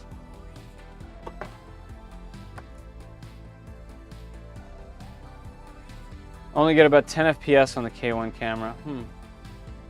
Hey Feder, just want to let you know that I picked one up. I picked up one of the Flying Bear Reborn 2 printers. Just got it today, building it now. Thanks for making a video. And oh, nice. Yeah, welcome to the stream. And yeah, that's cool. It's behind me right there. I definitely want to do more content on it. I broke my hat. I broke the beanie. My beanie's broken. So I need to build a top for it. It's, you know, it's essentially a giant Voron legacy in my eyes, and I wanna make it cool. I have a bunch of MKS components waiting for it. I just haven't had the chance, man. There's so much going on. But yeah, congrats. That's gonna be cool. My wrist gets a workout. Yes, I agree. I agree. Unless you're talking about something else, which... Okay, the Flash Forge is done. This guy's cranking, looking sweet. What's it doing? That's a kind of an interesting texture to it. Something weird definitely happened on that print.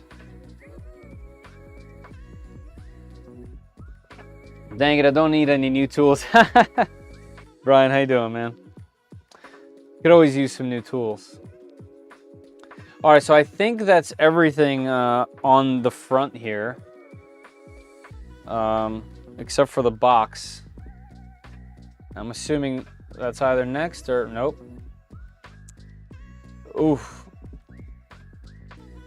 So I'm not gonna be able to put some of these parts on there because of that piece. But I mean, it's almost done. But what time we got? 11. So we have about an hour, a little under an hour.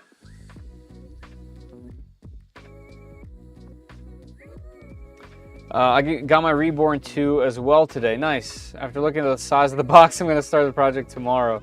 Yeah, the box. That's a big boy. Yeah, that's a fun machine. There's so much room to improve and do stuff. It just seems like such a fun project.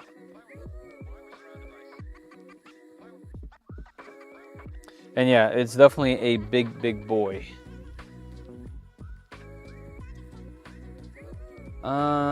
All right, so let's get, so this is the rear, but we're missing a piece. So let's set this aside. Let's get this,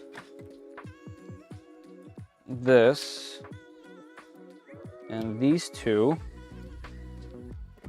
And I mean, I don't think there's anything really stopping us from installing this stuff. M3x10. By the way, so far, I'm using this hardware to go into plastic, just like all the rest of the 3D set stuff. And so basically, the manufacturer I used for hardware previously wasn't as good. I have no problems with anything stripping or being oddly shaped or anything like that. So this is a good shop. I got to remember it. Can't wait to tinker with it. Nice. Yep. Yeah, that's the best use case for sure. I think it'll make a great Voron parts, like parts bin machine.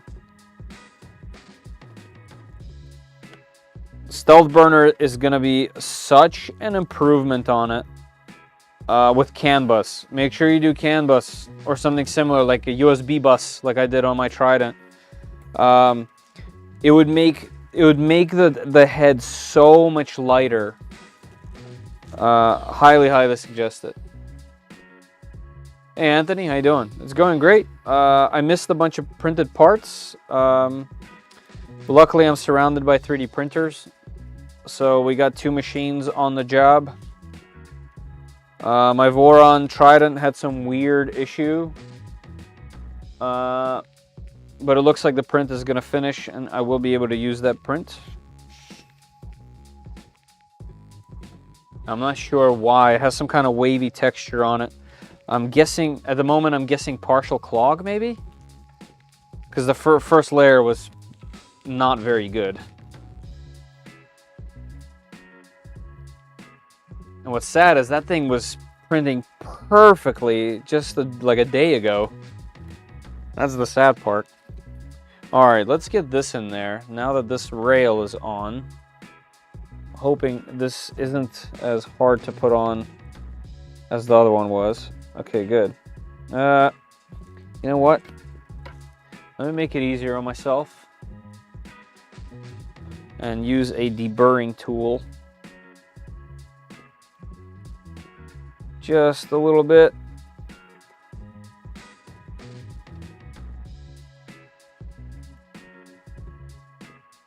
Looks like it's very easy to destroy this plastic, so I gotta go very light on it.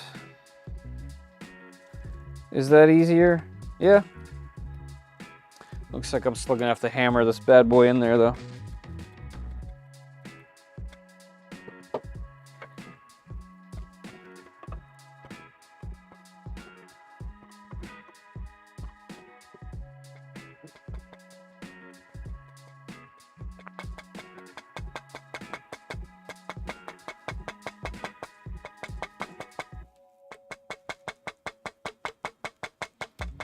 What a pain in the butt that is.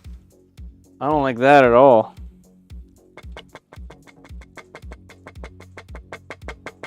I mean, the chances of this thing snapping off is so high. The problem is you wouldn't be able to salvage that. Also, hold on. I gotta take this off. Hold on, I gotta mute this.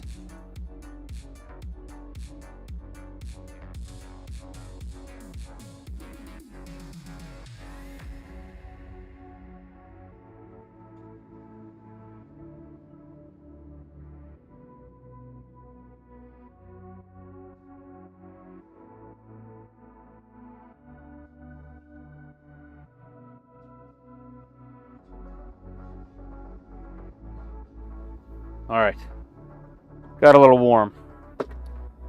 Yeah, like I was saying, this is gonna be hard to salvage, actually. I have no choice but to try to hammer it on. Let's see, maybe let's use the table. Oh, that works really well. Okay, well, I should have just done that. There we go. That's looking perfect. That's such another really cool design decision. You know, to be able to put this on with hardware and then hide the hardware with this multicolor print that slides in. It's just so clean, you know?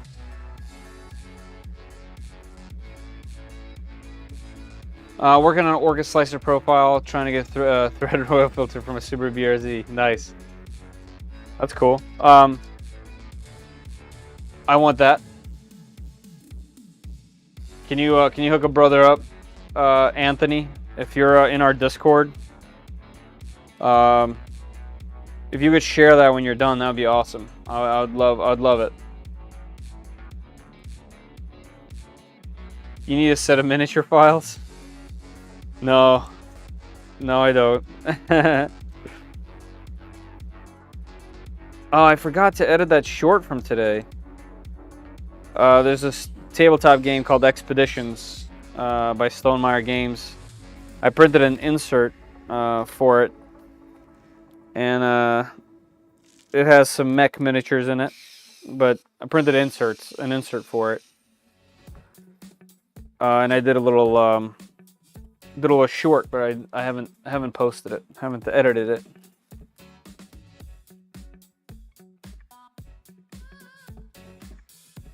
How much time do we got left? About 45 minutes. By the way, if you guys are just popping in here, there is a pinned comment in the top of the chat with a gleam.io link. That link will take you to just a simple question to answer, and you could win a spool of 3D Max PLA Plus. You have to be present and you have to be in the United States. And I usually pick that around 12 a.m. So in about 45 minutes.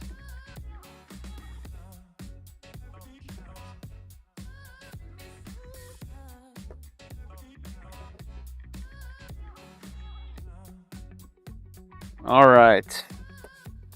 I have a feeling. Oh, right. I have to get this in there. I have a feeling I'm gonna have to like connect it for the next couple steps, and it's very unfortunate. Oh, nice. This one's going in far. Yep. All right, I'll just keep it on the table this time. Oh yeah, so much easier.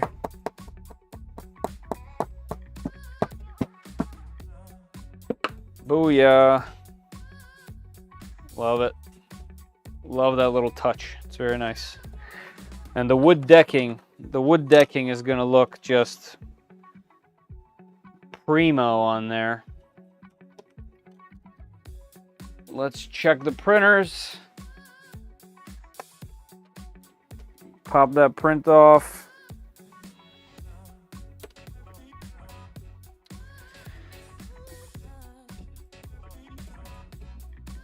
You know, quite literally flawless, as per usual. 3D Max needs to open up the giveaway to PTG. Just saying. I asked actually. I haven't heard a response yet, but just so you're aware, I did ask. Creality print needs to be more like mainsail fluid. Yeah. See what I can do. It essentially proves the laser profile. Yes. Really needs to get in dialed. I mean, you could use the Ender 3. You could just make one. It should be pretty simple. Because if you use an existing Ender profile, it'll be really, really slow. Looks like a fun model you're printing. All 3DSets models are super, super fun. This one's obviously way more basic because it has no electronics. But the suspension, I'm really eager to get to. But yes, it is super fun. If you don't know, my goal is to have this 1/8 scale crawler. That's by 3DSets towing this 1/8 scale crawler that's bigger than it. That's my goal. All right, let's see what this thing says next. The fender. Okay, so here's where it's gonna pretty much pause. Maybe no. See, because of these dowels, I'm not actually gonna be able to. I was thinking, oh, I'll put it together and then I'll be able to slide this on, but I won't be able to. I'm gonna do it anyway, just to try to get as far as I possibly can.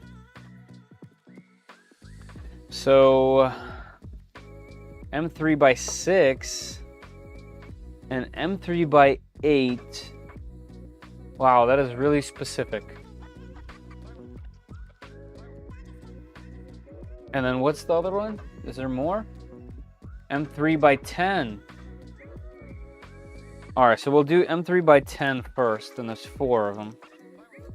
Actually, there's gonna be 2 of them, because I only have half of that started. So let's try to figure out how that works. So this is the pivot.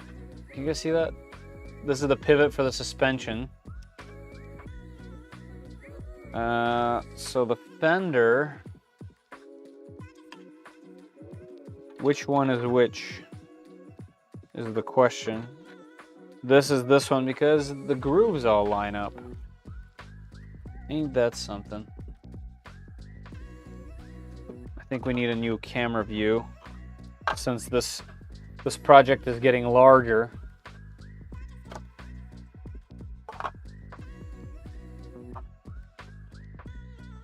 All right, so it looks like this goes, yeah, like that.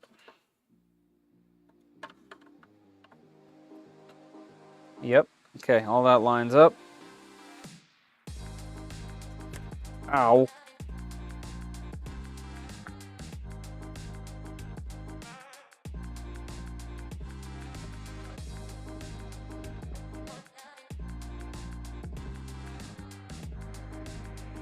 Get in there.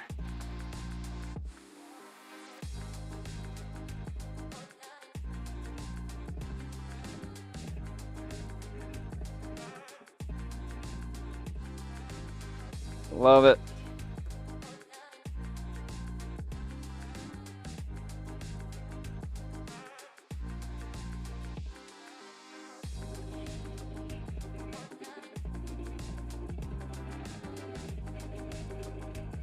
You can swap the rear bumper on the bamboo. Yes, that's true. I do have the rear bumper printed, but I can also get a bunch of this put together, I think. So I'll just continue in this route. God, this thing is huge.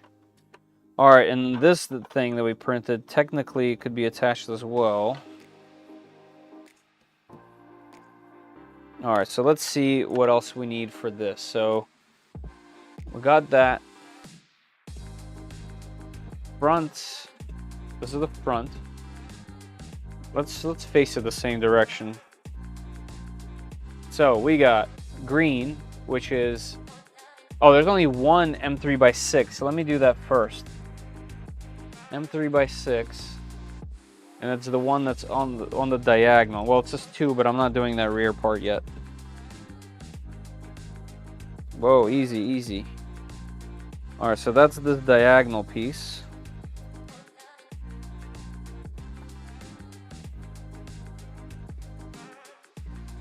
Perfect. Ties it all together right there. All right, and then the rest is all green, which is M3x8.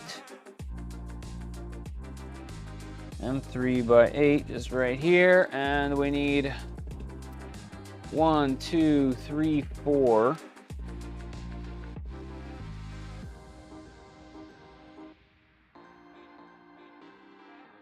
Where are you getting the mods for the RC Sense models?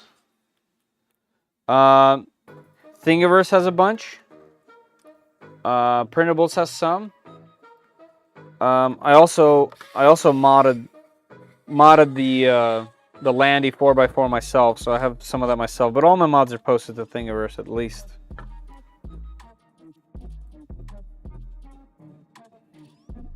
Did you finish eating your cat because you fell asleep again? That's right, she hasn't been in here. She does have a Sandy to build. Zumi is working on a on the Sandy, which should be fun. All right, and now this rail can go in.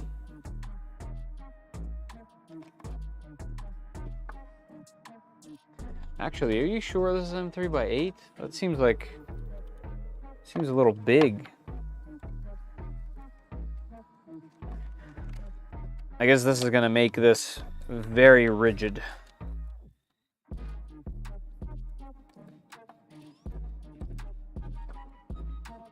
Indeed.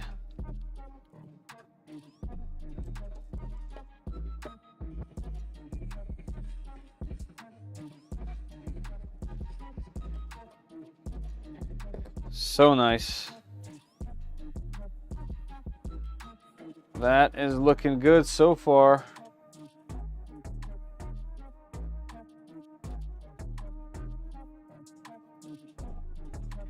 All right, let's get to the other side. Will this go to the other side? It will.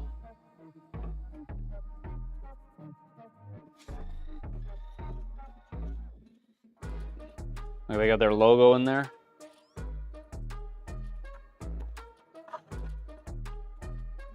All right, if I recall correctly, this is 10.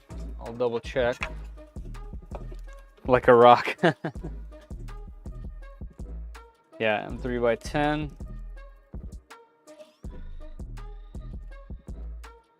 Like a rock. So America.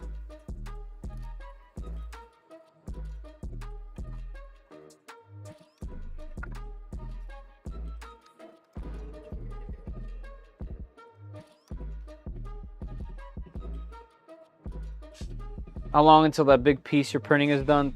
I think minutes. Yeah, I think pretty much minutes.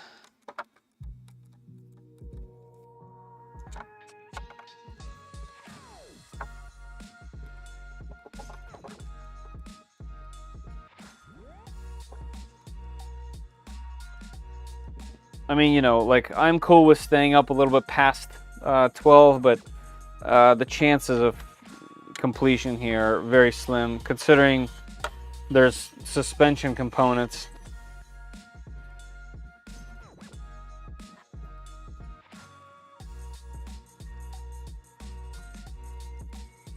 I don't know, we'll see. I'll make the most of it. There is about 35 minutes left. All right, then we got the single M3x6. Let's get that out. It's our little diagonal piece.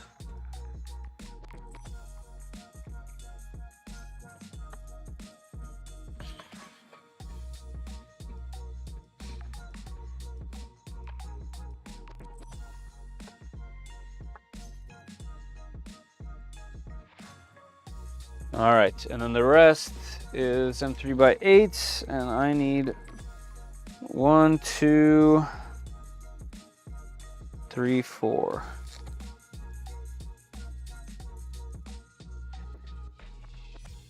All right, let's get this thing locked in.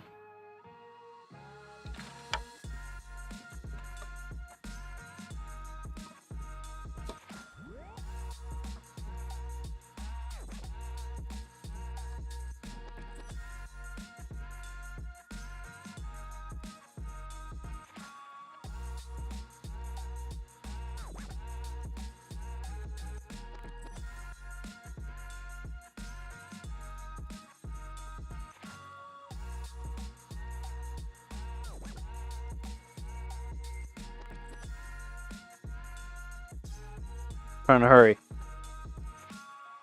Wrenching as fast as possible.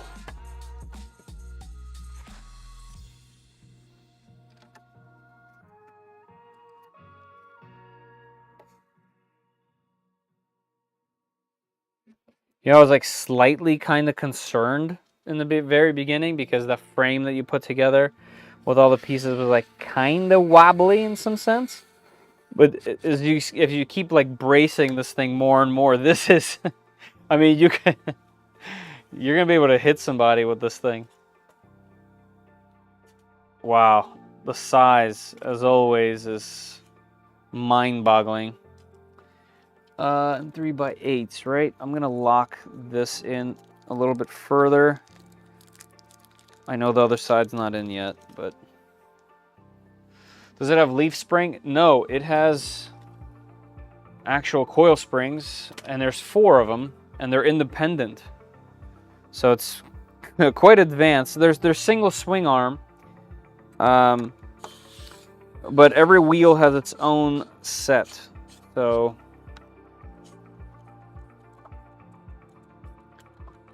should be fun.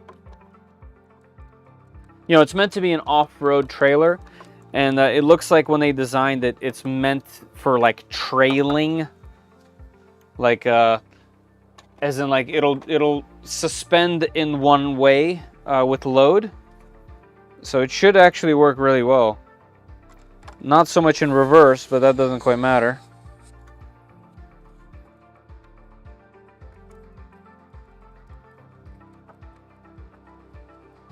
I wonder what's next.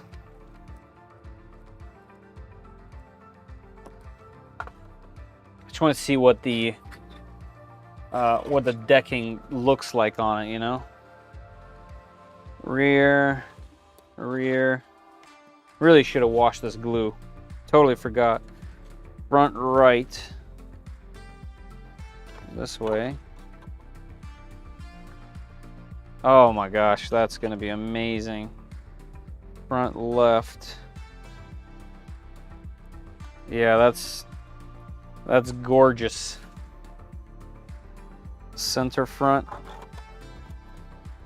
Oh yeah, look at that. And then the white wheel. Where's the camera at? Yeah, that's gonna be. Why can't I do this? That's gonna be amazing.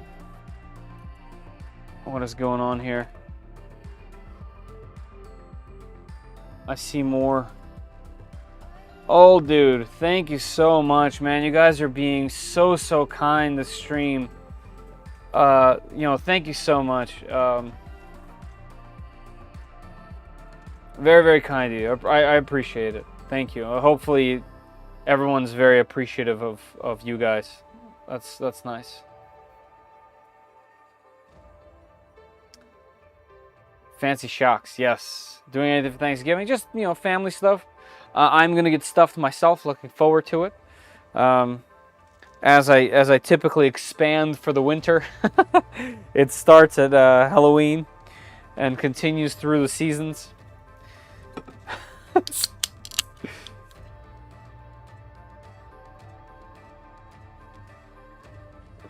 Rear bumper and lights. Okay, this is something we can do. This is something we can do. Okay, we're into M2s. There's some M3s. All right. Let's take the decking off. And let's get the rear bumper. I believe it's the 2-piece. Yeah. All right, since this is the front, let's put it back here. Let's get the rear. Let's see how we're doing over here. Oh yeah, should be close. I don't know what the deal is with that print. It has an interesting texture on it, but I have a feeling I have a partial clog.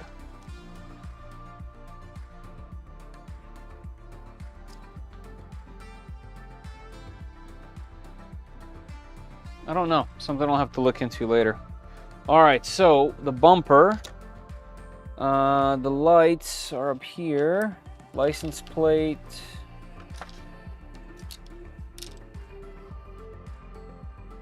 All right, let's move this up a bit so I can see what's going on here. All right, that's the rear. That's how the bumper goes.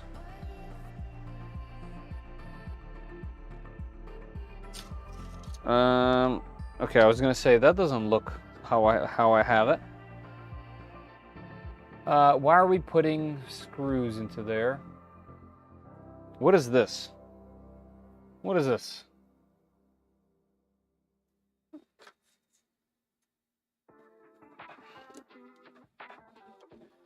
Is it just for looks? It's kind of weird. M3x6. I only have 3 of these. Oh, the different button heads. M3x6 right here, 4 pieces. They give you 5. That's nice.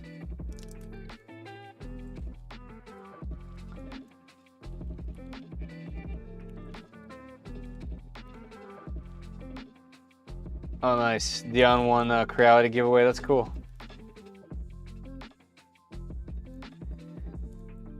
That's cool. All right, so we got these. And they need a larger head here.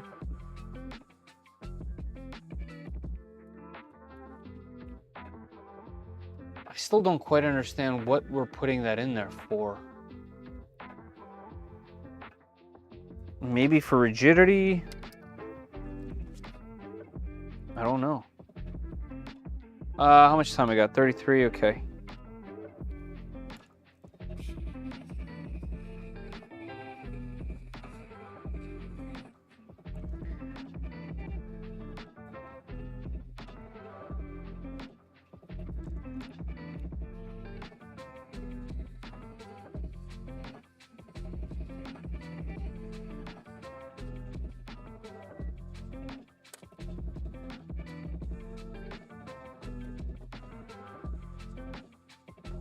Latches for the ramps. Oh. Oh. The bumper goes towards the top of the decking. That's what it is. Thank you.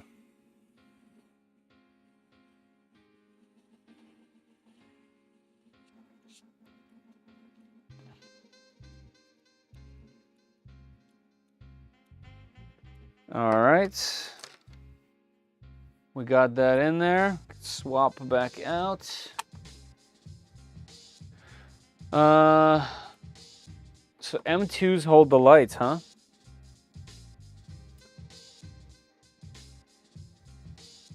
M2x8.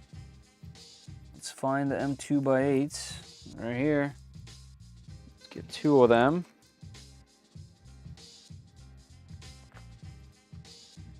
And let's find a matching Allen key. Nope, that's too small. There we go. Okay. All right, and then the orientation. Let me try to figure that out. So this facing up, it looks like the orange light goes this way. Okay. These things plop right in there. No problem.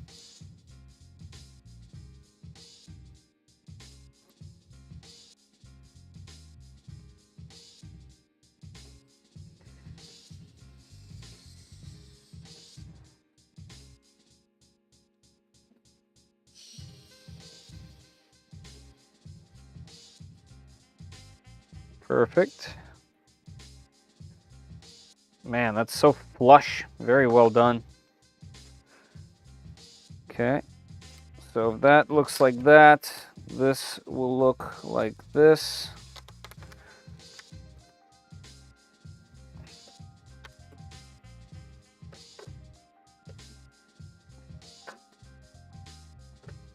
Okay, let's get that in there. Have I added LEDs? No. No LEDs on any of mine. Does the trailer have accommodations for them? No, it does not. Would be pretty easy to mod, but no, it does not have accommodations for LED lights. So far as I understand, anything LED related has been like a community mod.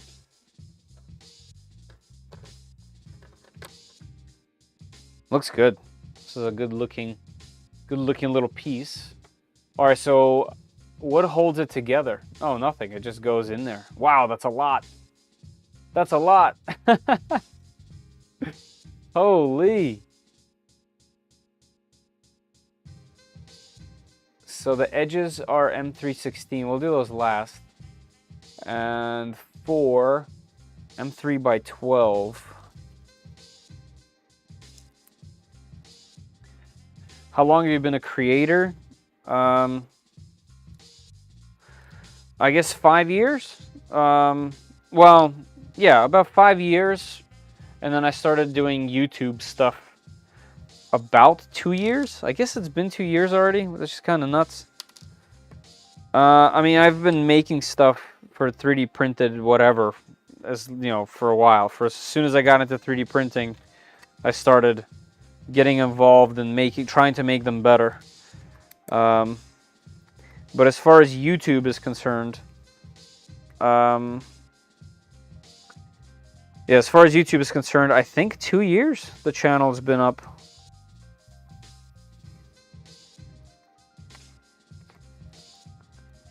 Ooh, this one is a real tight fit. I wonder why. The hole in the bumper must be a little too small. Oh, that's the type of tight that where you can strip that bolt. Let me see if I can get another one in. That way I'll know for sure if that's the case.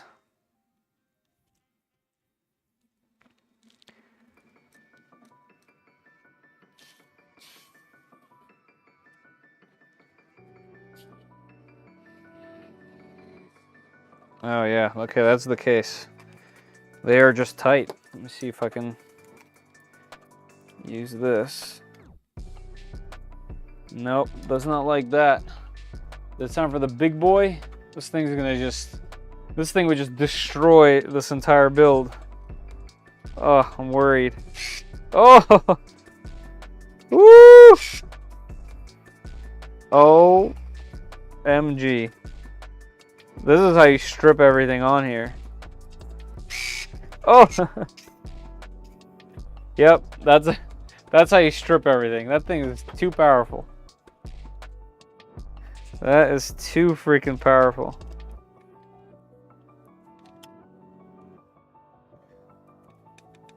Heat the screw. Yeah, probably a good idea. I mean, I got my taps out. I should have done it from the beginning. Get this big boy out of here. Let's see if it unscrews as fast as it screws. Oh, that's stripped. Oh yeah, I think it might be the bit actually. Oh no. That thing I rounded the bit off. That's hilarious. Well, that's a good good lesson to learn when you're rushing. Hodo. Hey, Net. How you doing? Cruiser style adaptive purge line. Yeah, adaptive is fantastic. Hodo. Yeah, I'm double hodoing. And this bumper specifically had very, very tight tolerance holes. And I will take this out and I will fix that.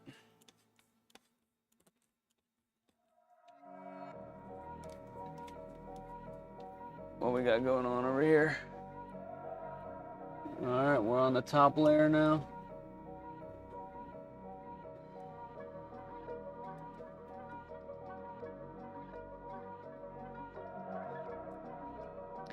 Yeah, I have a feeling I have a clog on the machine. It doesn't look very consistent. I'm gonna keep those screws there. No point in ruining two of those on both sides. But I'll just throw my M3 tap on here.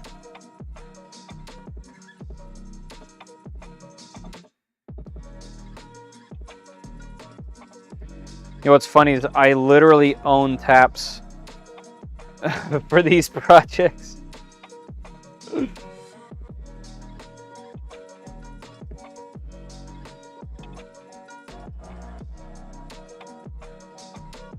All right.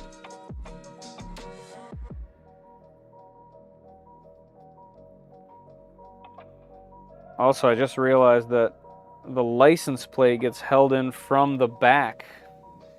Obviously, right? You don't want to have hardware going through it, but that's another very clever thing. All right, that part's done. It looks like crap. I don't know if I'm going to use it or not, to be honest.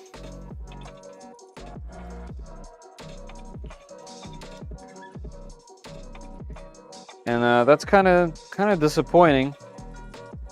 I wonder what the issue is. Like I said, I've been printing with that thing very consistently. Some of the small stuff that I have here on this desk right now was printed on the Trident. Like these lights, these tail lights were printed. But I did do a lot of back and forth on it, so I'm thinking maybe I clogged it and just didn't notice.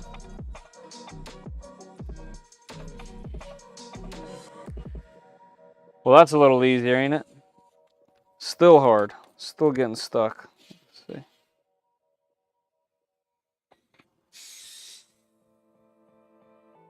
There we go. All right, that one's on. Oh, and I just realized I didn't do this crazy angle one. It's like on an angle like this. Maybe we'll see how the hardware itself does it. And this one, I gotta put not only through the bumper, but also through the license plate. Quite the challenge.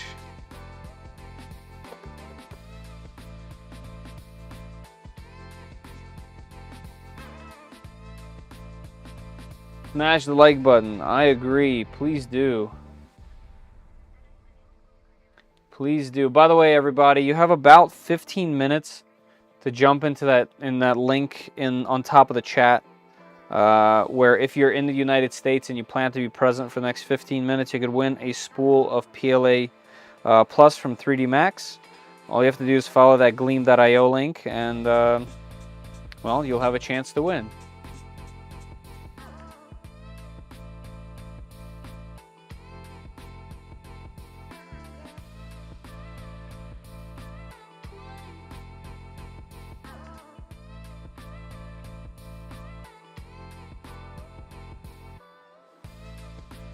Taps, next level. Yeah, I love a good tap.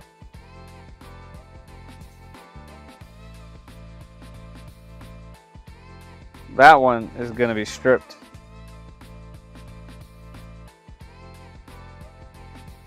Oh, that's the crazy angled one. That's why I was acting funny.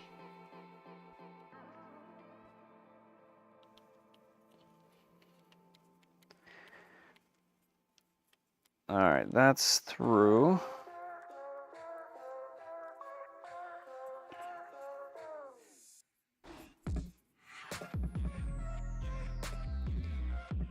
Yeah, because I remember some of the M2 screws gave me all kinds of issues on some of the builds, so gotta have some taps. I would definitely really like to do the 4x4 van. That would be amazing. At some point, I think I'm just gonna bite the bullet and do it.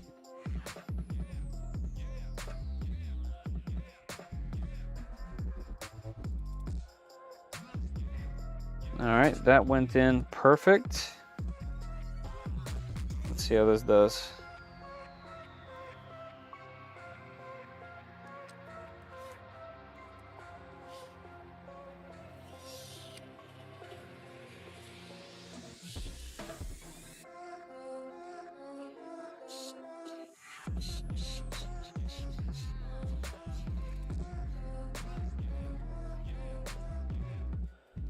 Yeah, the screw and funnel should be useful. All right, and then what was it? 16? I'm 316. Jeff, you're going wild, man. Man, is there a 3D printed truck for that trailer? There is. There's 2 3D printed trucks. Jeff, thank you so much. Really, it's hard to even like put it into words, man. I just appreciate you. Thank you.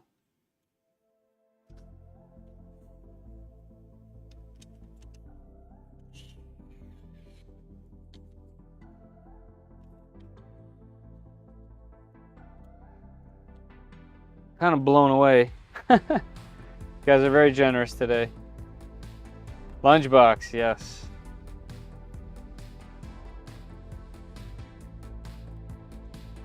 Yes, there's 2 3D printed trucks. That's not gonna go in. One 3D printed truck is going to be pulling it, and the other 3D printed truck, both RC, is gonna be the trailer queen.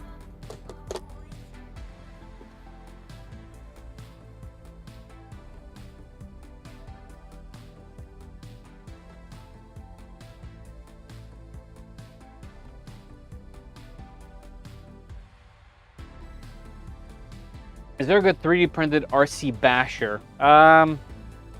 Yes, I don't remember off the top of my head.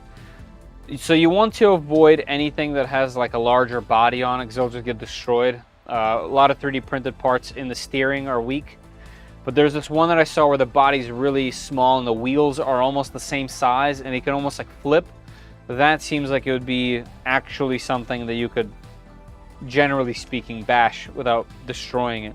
I mean, I do crawl these, but that's not bashing. The cool part about the crawling these is they're extremely scale, and that's both good and bad. Like if you are into RC crawling at all, you're actually not really gonna like this too much because they're not great performers because the body's very heavy. It's meant to be realistic in that sense. Whereas RC crawlers are usually extremely light in the body and very heavy down low. So it's kind of like the opposite.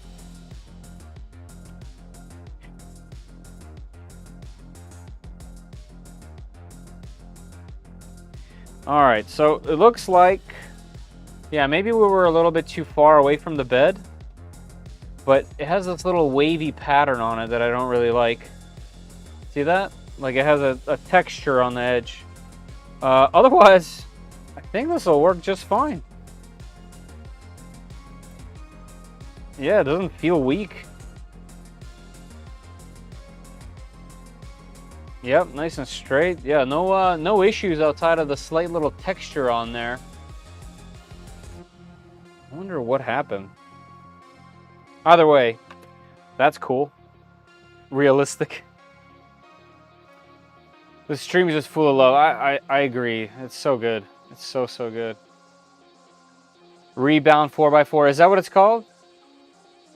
3D OS. It looks like it's printing with an Orca slicer. Out of curiosity, you notice the CR10SC wire hang a bit low.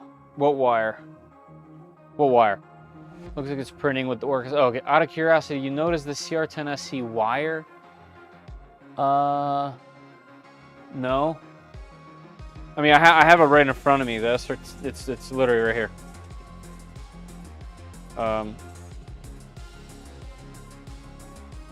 No, sir. Use a drill bit, a smaller screw, melt the screw. Yeah, that would work. I'm back. What I missed? Everything. Yes, all 3 of the parts that we missed have been printed. Had one as a kid. Oh, rebound. Oh, the one that flips, you mean? Oh, okay, yeah. Yeah, I was just talking with a buddy of mine about this. He had the Mutator and I had the Fugitive by Tyco RC when we were little kids. And both those were really fun machines for different reasons, but the Mutator was very unique. There's nothing like it. And you kind of operated like a tank. I never bought a membership. I just get it from you, thanks. Jeff's the bomb, I agree. What's everyone printing while watching the stream? Good question. If you broke at least one part, you're doing it wrong. Yeah, luckily, well, no, I did, this bumper is giving me problems, that's for sure. And this hardware is just too long. I mean, it's not too long, it's angled. So the way we got like a 45-degree angle right here, right here. And it's just not, it's not behaving. Yeah, like that's stripped.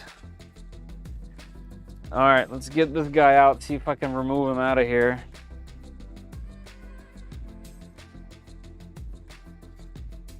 Nope, that's gonna be a problem.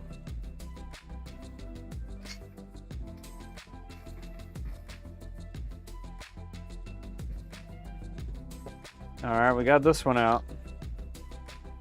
But this one is, that's just gonna be in there.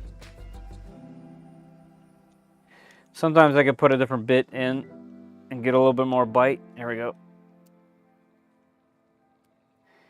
I was talking about the wire for the extruder. Mine nearly touches the bed. Wire for the extruder. No, mine's nowhere near. There is no wires anywhere near the extruder. Wire for the extruder. Oh, you have to like push it in. Are you talking about this? Oops. Are you talking about this wire? You like push it down in to route it? Is that what you mean?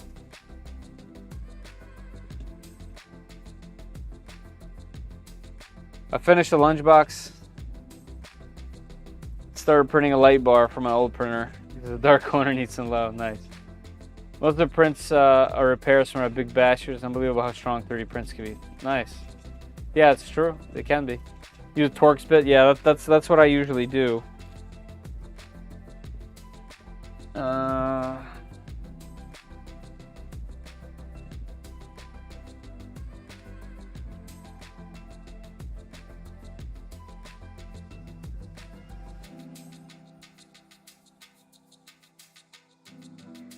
I guess updating the firmware, remove my Wi-Fi from the printer. Oh man, you have to wait for somebody to come over to do the code. Oh, bummer. What do you mean to do the code? Like, you don't know the password to your Wi-Fi? Ah, that's a bummer. Yeah, it does wipe your Wi-Fi, doesn't it? Ran into a design problem with my do-it-yourself printer, so nothing at the moment. Diane, if you are on the Discord, which to be honest, I don't recall. I'd love to share. Love to see some progress if you're willing to share in the printer build section of our Discord. Yes, I know the code. I just can't enter while being touchscreens. Ah, I understand. That would be a challenge, wouldn't it? Yeah, I'm sorry to hear it. I'm sorry to hear it. All right, so what can I do? I can grab much shorter hardware, but that's probably not a good call. Looks like this goes so far. I can heat this up and give that a go. What else can I do? I'm just gonna leave them out for right this moment so I can figure out how to do the rest. Kind of want to get this license plate on here because that seems fun.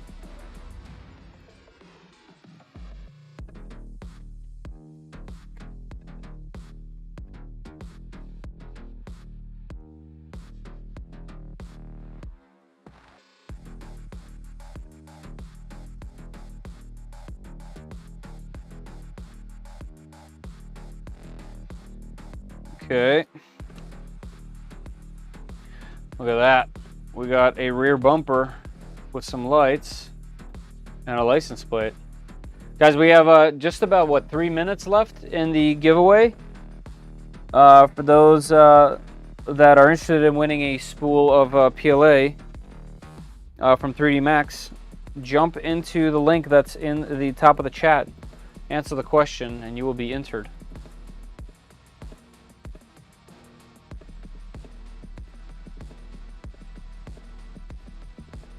I do have a 300-foot Ethernet wire. Oh, that might work. The wire for the breakout board from the clip to the board. If the wire isn't supported and has a bit of slack, try reducing the slack, but it's drooping. The wire from the breakout board to the clip of the board. Oh, okay. Like underneath the cover. I haven't looked at it since taking it apart in the stream for the machine. But I definitely personally didn't notice anything. But you know, there could be a difference. I printed a rod holder for a 5 gallon of ice fishing. I need to print 5 more. Nice, that's cool. Oops, I guess I travel speed 500 from the Orchestra K1. 500 is fast for even just for movement. Tell a dad joke like on command. I'll upload what I got next week. Nice, yeah, cool. Excited to see it. Man, I'm gonna skip that for now. And I think what I'm gonna do is I'll heat it later and then just put it in. It would tie all this together, wouldn't it? The whole rear end would be tightened. That's okay. I'm kind of eager just to see how big this thing is together. So I think that's gonna be the next move. I'm gonna set that hardware aside.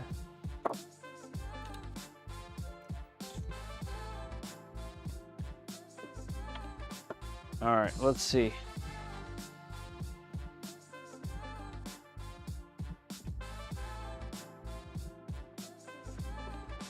All right, so center this way. Where's our dowel?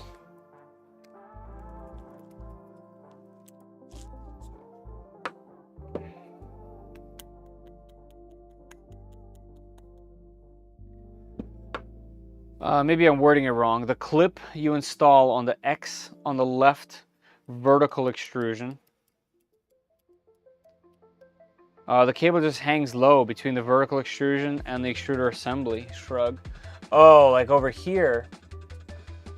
Oh wait, you can't see. You're talking about this guy. This hangs low.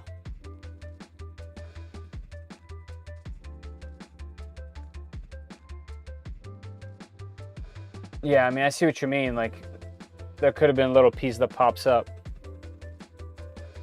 Yeah, I mean, I haven't printed with it enough to notice that yet. Only just a few tests.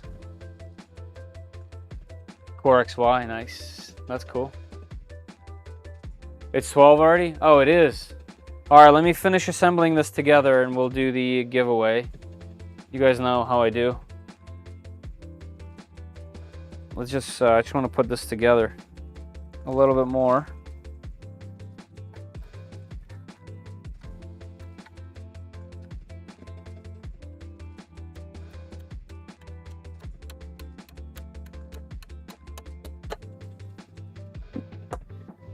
All right, so that's in there. Yep, all lines up, cool. And now this whole thing should do the same.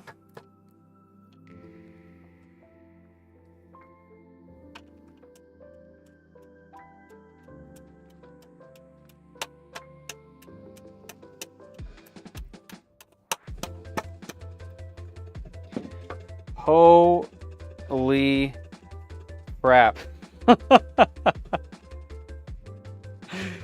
That is just an absolute mass. And there's gonna be this thing is huge. Let me get a tape measure.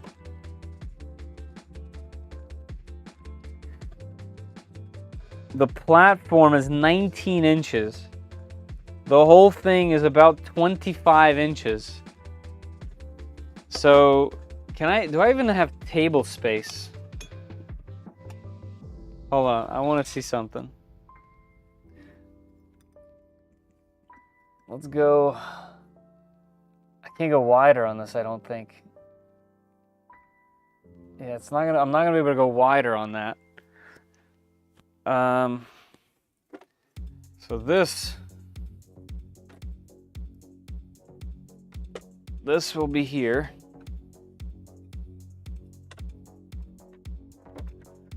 Like that. Oh, you know what I can do? Here, let me stop this camera from following me. And then I think I can move it. Sorry, I know it's shaky, sorry. Okay, it's very difficult to see how big this is because on camera that looks small, which is hilarious. I mean, it's... How many feet is this? All right, let's get this guy. Ooh, ah. All right, see, it has the significantly wider track.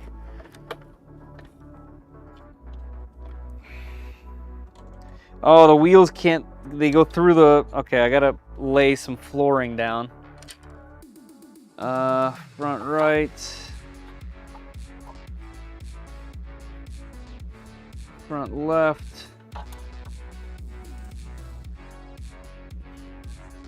Rear right. Rear left. All right, here we go. Holy.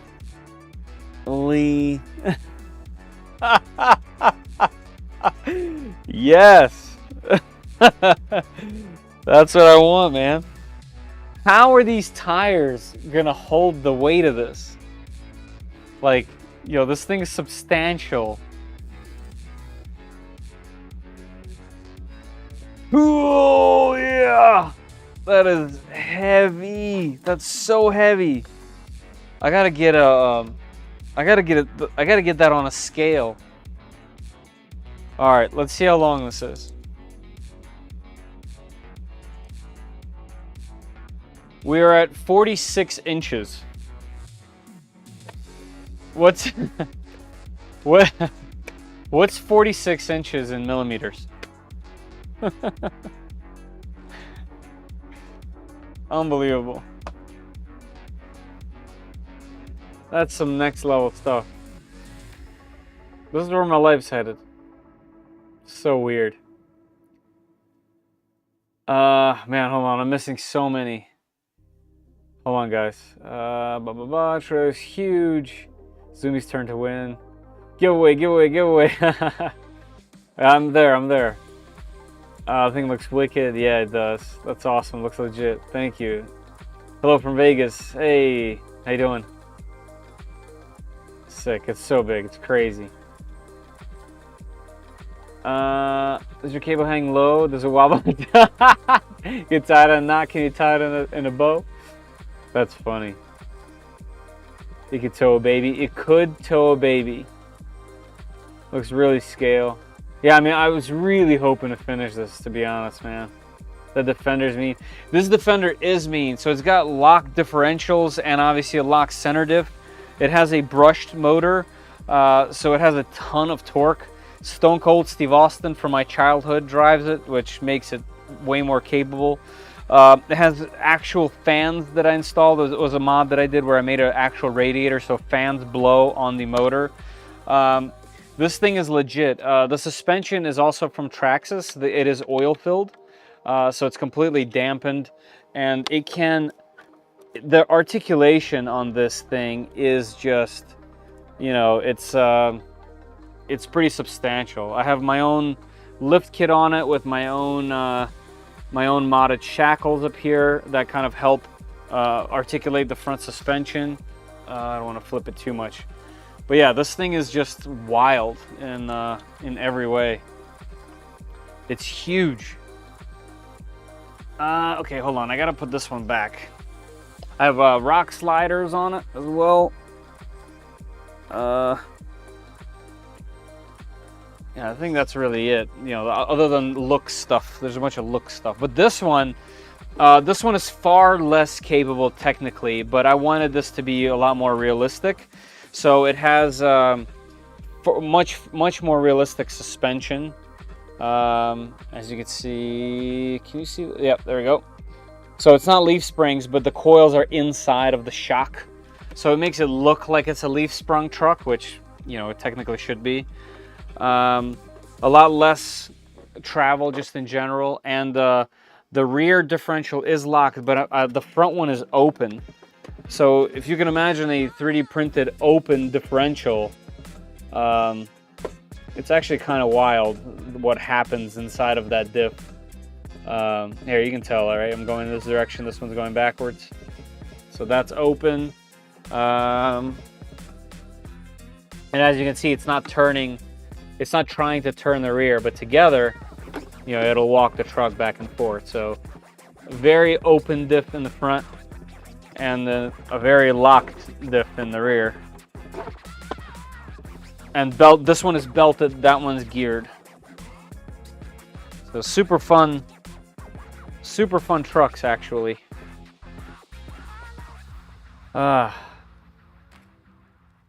Towing under 3.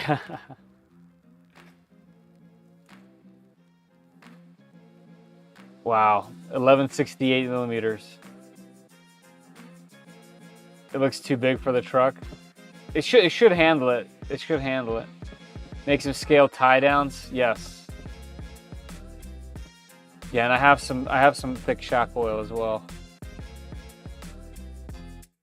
By the way, the Rocky Mountain Festival went up online. They're free. Oh, that's nice. You should get some real wood floor. I mean, yeah, real wood floor would be nice. I thought about printing this in wood, but it's oh right, it's this camera. It's actually pretty close. Like, it legit looks like wood, especially with the black in between. It looks in person. It looks fantastic. So this goes into here. This guy goes into here, and then these ramps. These ramps are what, friction fit? Yep, they just pop in like that. I mean, this thing is...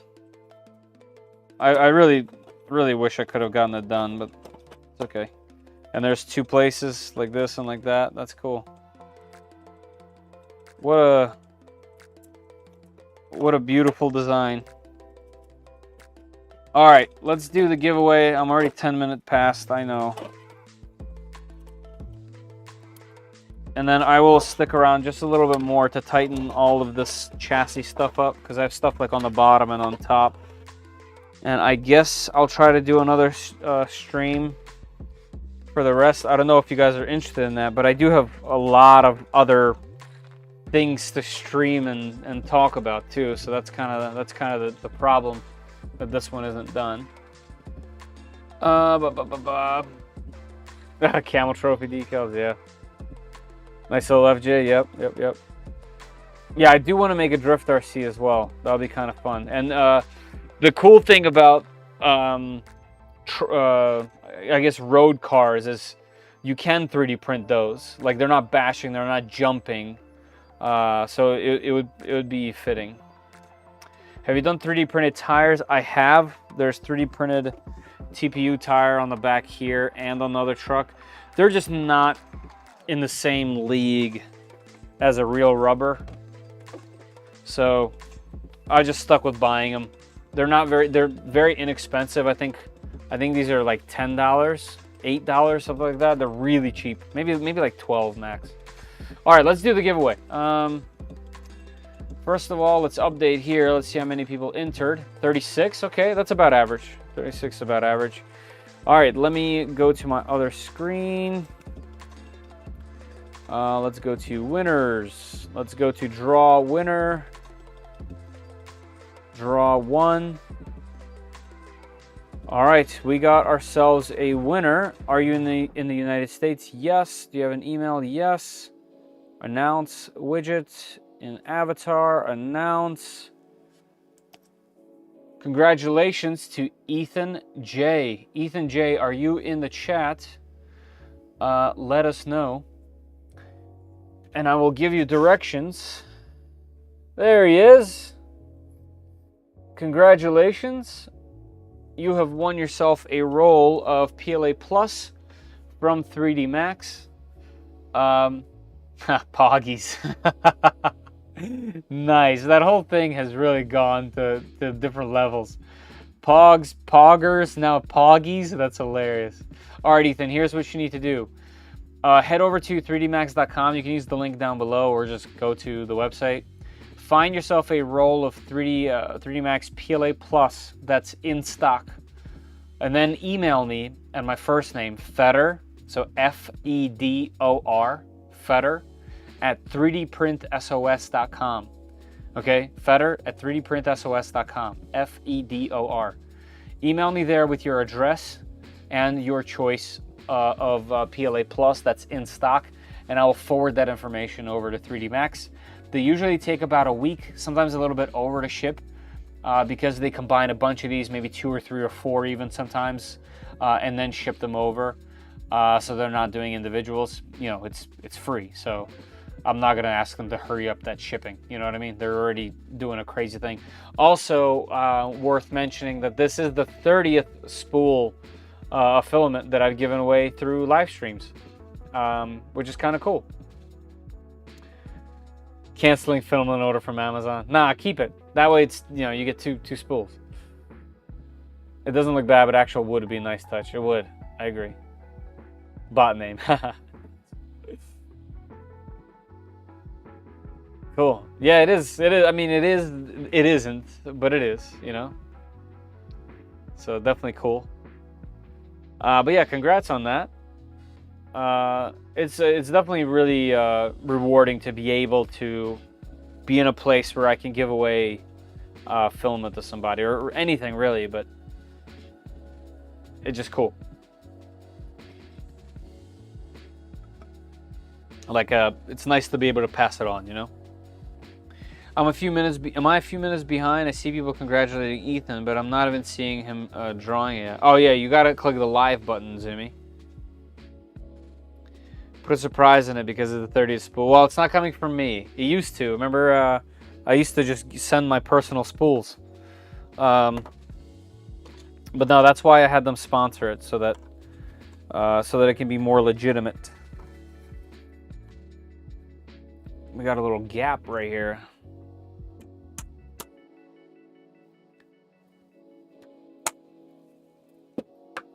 All right, let me tie all this up before I end the stream. Just so we can button this up. So if I recall correctly, these are M3x8s. And I need 4 of them. And then I need 2 of these.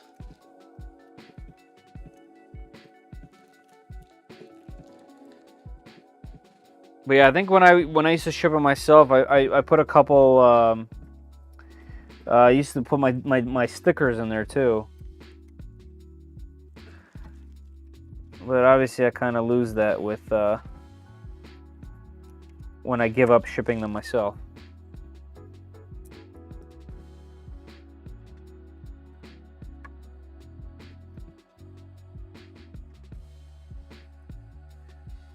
Was it 8s or was it longer? I guess I gotta scroll through here and look.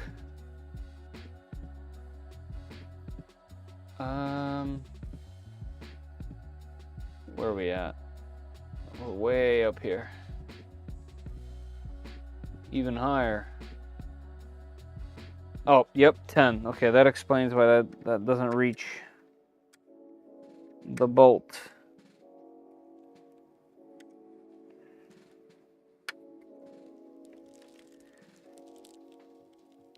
Come on, get out of there.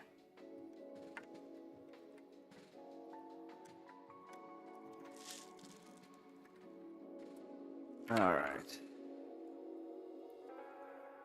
I'm out. Happy Thanksgiving. Yes, happy Thanksgiving to you as well. Thank you for popping in and staying and all that fun stuff. Tigerflyer, I gotta get to your machine, man. I gotta get to that ANET. I just, I'm very clearly behind. But it is definitely in line. And I definitely want to get to it.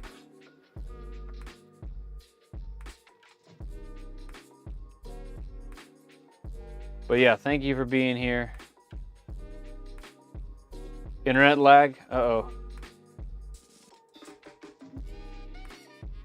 I would say the funnel is going out good so far with a stockish K1 profile and Orca slicer. Odd for me to get used too, since I like Prusa slicer layout more. I could never do Prusa slicer. I hated it from the start. Don't know why. I never used it because I just disliked it from the very beginning. I love Orca though. I think it's amazing. My K1 is on a completely stock Orca slicer profile, and it's been really solid. I've had some few issues here and there, but mostly the K1 Max has been more reliable. It doesn't actually have a difference because I don't use any of the Creality stuff, so just luck.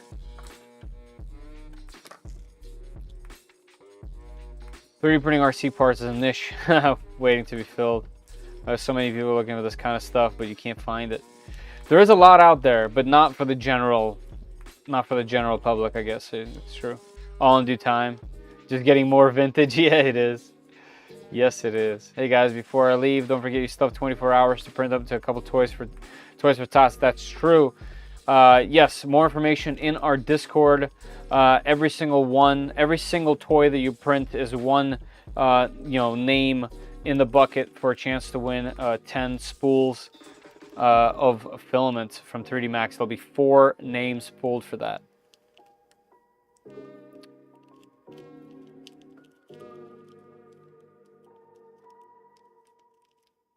Did you create a statement inside the funnel?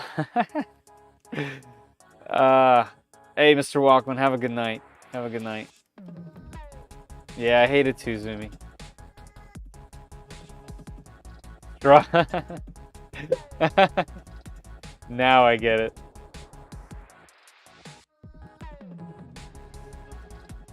I'll be back. Nice. Good to hear. Good to hear.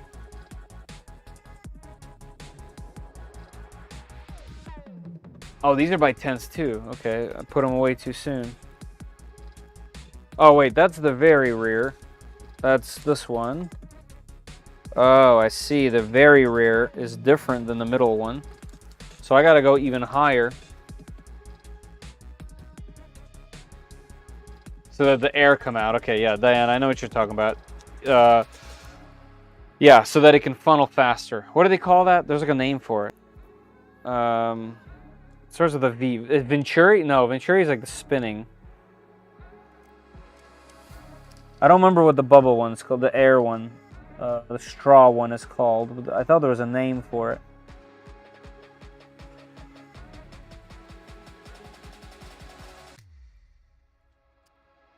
Oh, come on. Maybe if I put the hardware in there and then kind of put this thing down. Oh, I just realized I'm in the wrong window. You guys can't even see what I'm doing for those sticking around.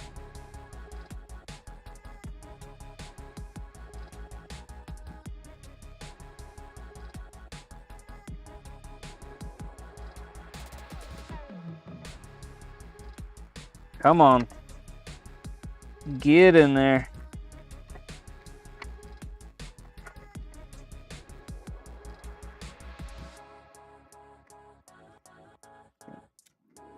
What is the matter? I can't get the hardware down in there. I need to like press. There we go. There we go, got it. Okay. Let's see if I can do the same thing with this one. Yeah, I mean, by the way, if anyone's still in here and paying attention, one of the reasons this is happening is because I use like 3 or 4 different machines to print different stuff. So any of these issues, if you print with one machine, it's a better idea, honestly, because then you can calibrate that one machine and you don't have to mess with any of this nonsense.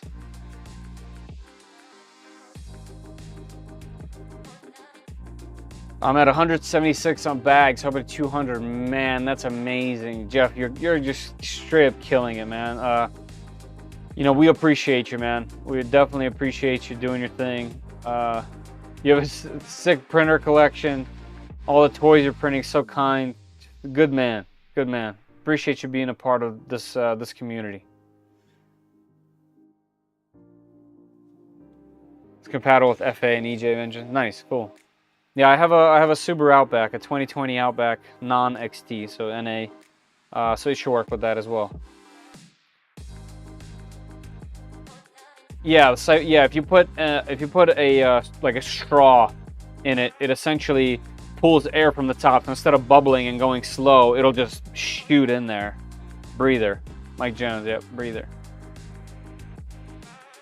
Have to get up early, 3-hour drive. Ooh, nice. Yeah, have a great Thanksgiving. Thank you for being here.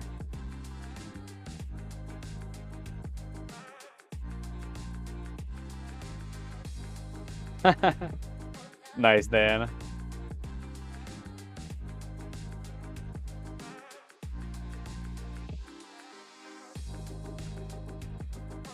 Then Friday to get started building more printers. More printers is where it's at. All right, hold on. I need to go back up to here. M316. Wow. There's so many more 16s. There's 26 of them. I wonder where. There's so much more hardware. I haven't even used the tip of the iceberg of this thing. Oh, right. This one's going right into plastic. It's one of those big ones. Going okay.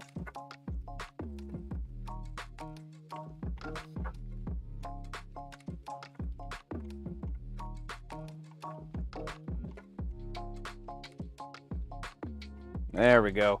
I need to get like a flex, one of those little flex tubes for the bigger Hodo, because since it's bigger, it doesn't fit into a bunch of areas because of just how awkwardly shaped it is. But if it had one of those like gooseneck things, it would be much more useful. Papa's Place, happy Thanksgiving, y'all. Man, same to you. I would need a picture to figure it out and sleep. I don't blame you there. Happy Thanksgiving to those Eastern later. Yes, with EST or later. Never know if there's Americans celebrating outside the US. That's true. I am on EST.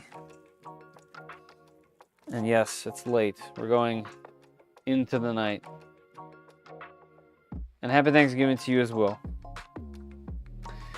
All right, so we have a couple more to button up. So now we're gonna attach this part. So now we need to go to the fender area. And then for those remaining, I'll ask you, do you guys think I should save the rest for a stream, or just build it and maybe do a video of the trucks driving? What do you guys think about that? Oh, Zuby, sorry, I missed your message. Time for dinner, pizza, nice. We had DIY pizza. You too as well. Have a great night. If you're still in here, let me know what you guys think for everyone remaining in the stream. What would you guys prefer? That I finish this on a stream? Because honestly, I'd rather, not that this isn't important, like this is probably one of my favorite things to do with 3D printing, but would you guys rather me finish this up on a stream, or like I said, finish it and make like a, take it out and take them driving somewhere and make a video edit like I used to when I first started this channel? What do you guys think? I'd love to hear your opinion on that. Up to you, have all night. Nah, I mean, the latest I'll stay is 1. That's the latest I'll go. But depends if, it is late. And it depends. Like, I could see stopping this and then making an edit. Maybe I should make an edit either way,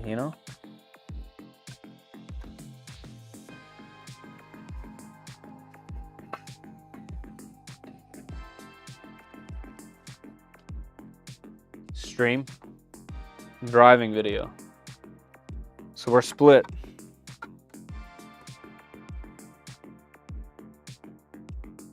Stream would be cool if you need time to finish.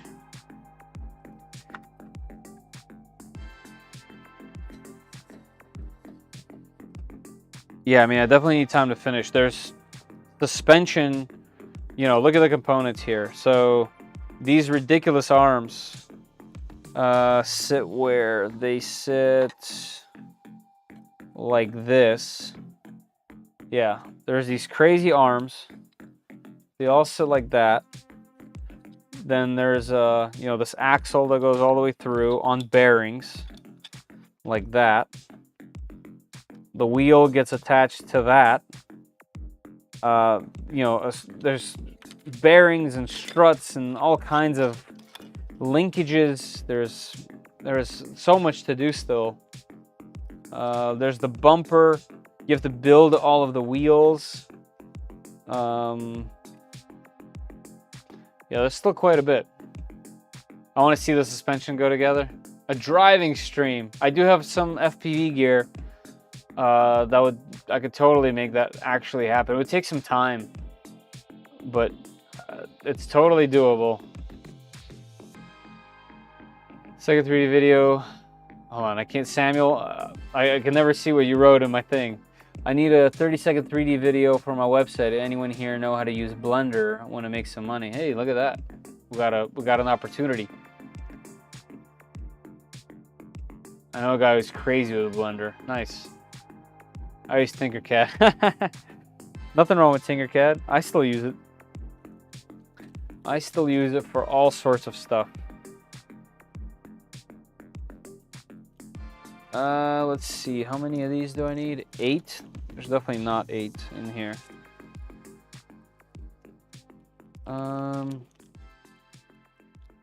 6? Okay, there is 6 in there.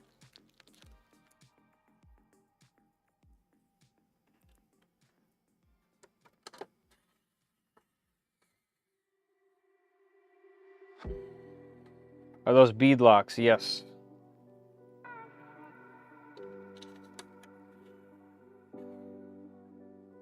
And the Defender has weighted bead locks on the inside. Another mod that I made is this printable ring that you put a bunch of M3 nuts into, because you can't have it too heavy since it's all 3D printed. But you still want some weight and definitely some grip because the truck's so heavy.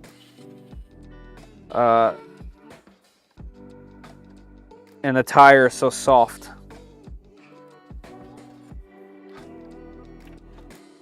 I can make a great smoothie. Let's see what you did there. I wish I had time for hobbies. I mean, that's another trick that I'm pulling. I don't have that much time for hobbies.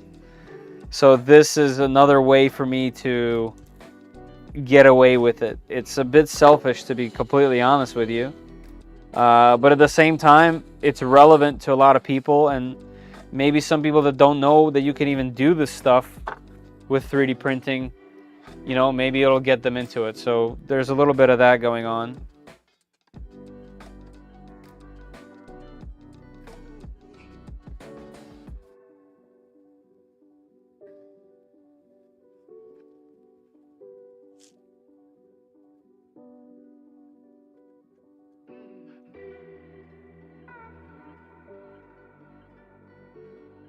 Hold on. Samuel, give me 1 second, because I can't, like I said, the name. I gotta click it. How much is this kit? So this trailer was 20 bucks. But then, you know, you gotta buy the tires, the suspension, all the hardware, the filament.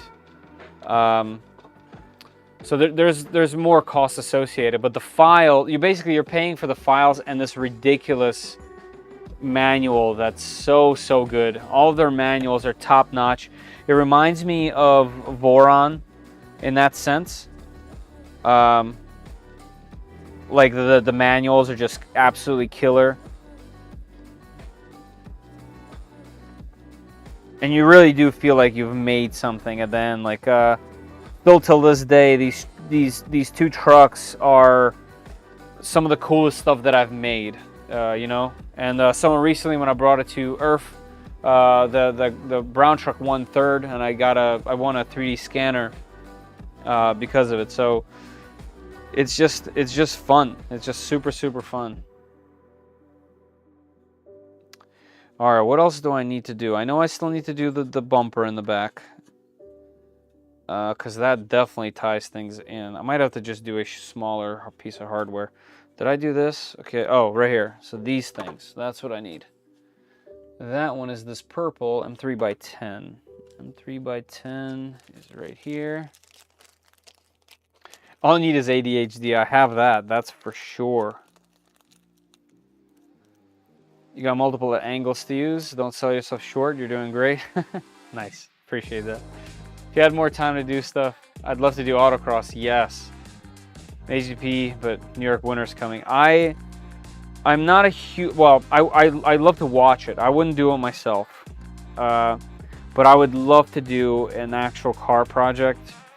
You know, I've been trying to, I've always been into cars, but right now with the Outback, it's so boring. It's so boring. At the office, I have a full-on sim rig, and I play a bunch of dirt rally.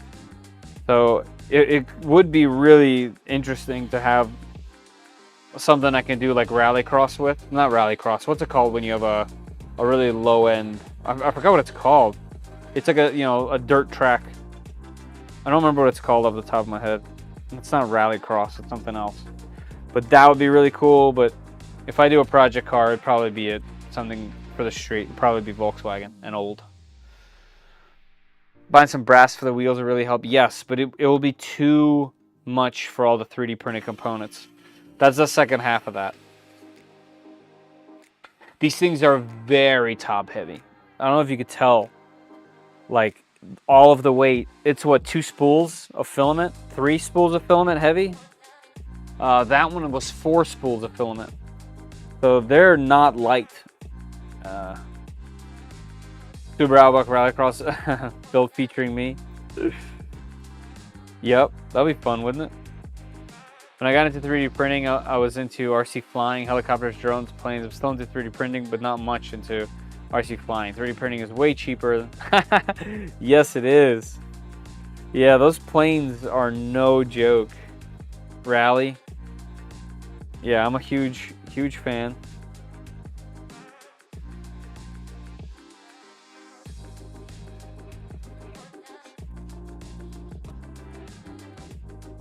And I still fly drones as much as I can. Man, this thing got so much more rigid. And then when you put the, when we're gonna put the floor on there, that's really gonna tie things together. Kind of like a rug ties the room together. Yeah, that's gonna be good.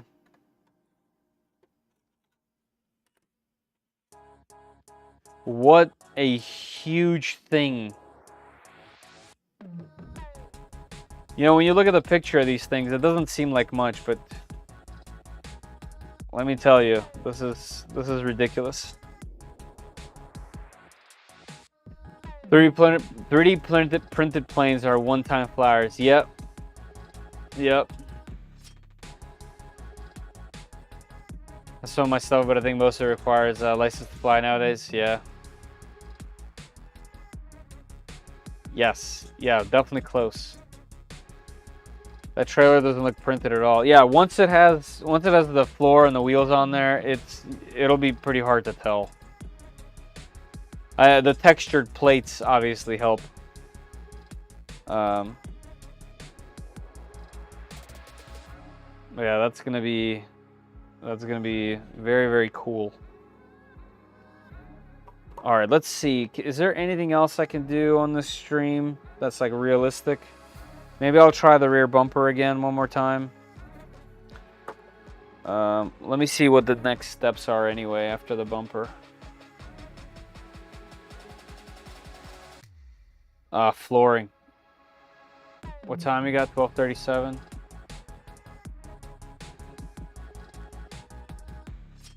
Oh, I didn't do that.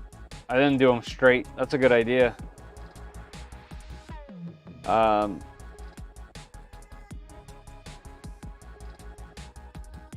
All right, let me try this real quick one more time. And then we'll see about the floors.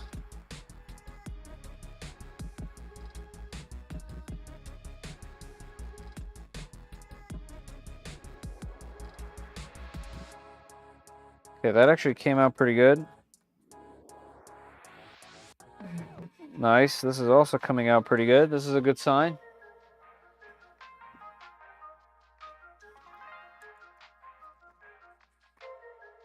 Have I mentioned how much of a beast this little thing is? This little screwdriver thing? It's so good. The Topher on YouTube has a rallycross build. Nice. Second gen BRZ. Nice. Good little lift. Did some events with it. I used to have a lifted Impreza wagon RS. I also had a Hawkeye. And I also had a Forester, lifted Forester. Both of those would have been great candidates for some rallycross ripping. 24 hours of lemons would be cool, yeah. How much was the design? This one was $20. You have a small screwdriver, buy a $2 precision set from AliExpress, fit into the tight spots. I thought I did. I think I do. I have the broken Hodo, which I think might be smaller than this one. All right, let's see if I could find the right angle to tap this. So this is going in like that. Oh, it's working.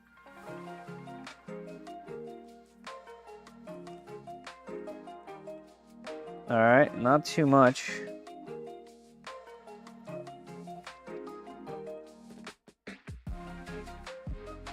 Not too much, but definitely doing something. Let's see about this one. This direction.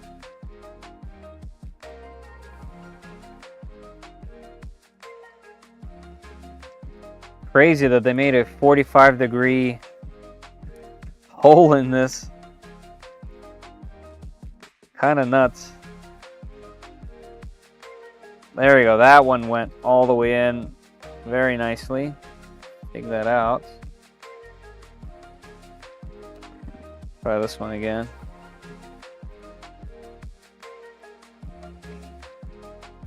There we go. I just had to push through. I'm thinking because it was printed at an angle, it wasn't just a clean hole. All right, that's good. Let's see. Let's get that out of there. Okay, let's see how that goes in now. I bet you that will work perfect. Where are these guys?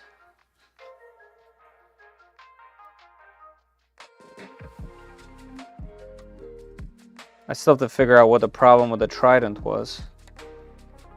But that's definitely for another day. Alright, here we go.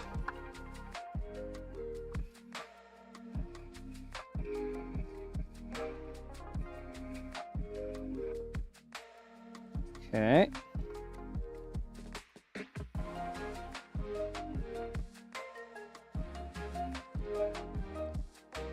All right.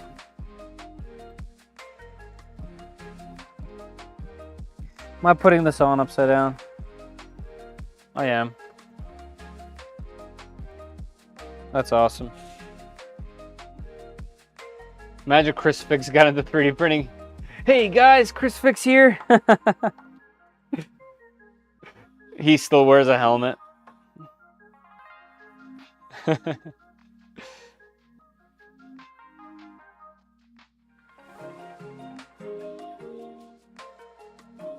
Can't believe you just tapped that back end. That's right. We're professionals around here.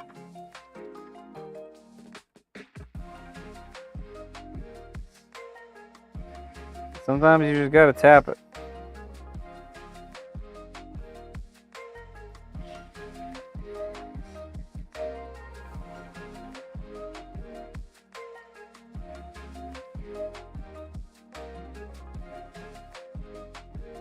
How we roll.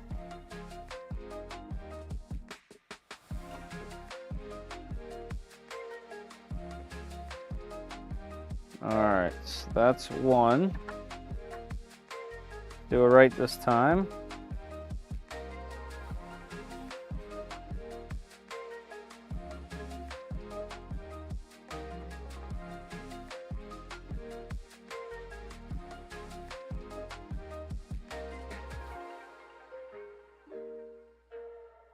You guys are saying save the rest and stream it because there's still quite a bit going on.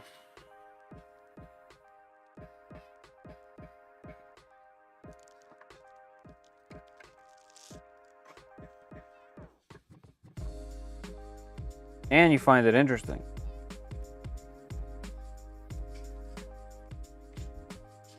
Tap, tap, taparoo. I met him at a car show at my university around 2018, from what I remembered. He did not have the helmet on. Uh-oh. I think he's done a great job keeping himself pretty private. I'm sure if you dig around, you'll find him somewhere without it. But he's done a pretty good job at hiding it, that's for sure. Even like through the events, you know? He still goes to events and car shows and stuff. All right, let's see how I did here. All right, maybe a little further. Let's go. Come on.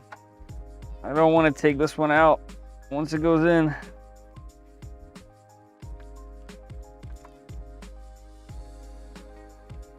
Oh, it's dripping a little bit. Okay, I got it. I'm definitely not taking this one out. That's in there. That's gonna have to be a cutout if I ever need to take that bumper off.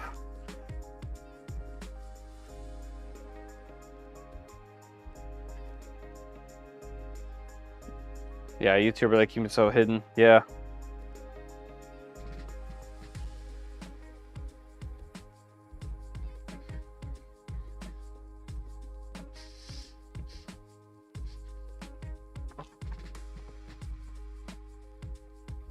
Oh, this one's going in easier.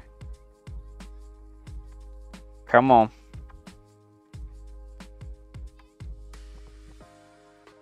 Oh, yep. Okay. Got it. Yeah, that was worth it because that's how this thing locks in place. Yeah, it basically attaches the small pieces to this big piece in the center. And then the center itself gets locked in with the license plate. Yeah, I mean, that's crazy. That's insanity. Oh, this kind of gives you an idea for how big this is. Wow. That is something else. The CR10 SE is pretty loud too. It is. Neptune 4 Pro is loud. Yes, it's got all those fans. But nothing is as loud as the K1 and K1 Max. Those are by far the loudest machines that I have. I was talking about this with somebody the other day. I think I can start up all of my machines and they will all together be quieter than the K1.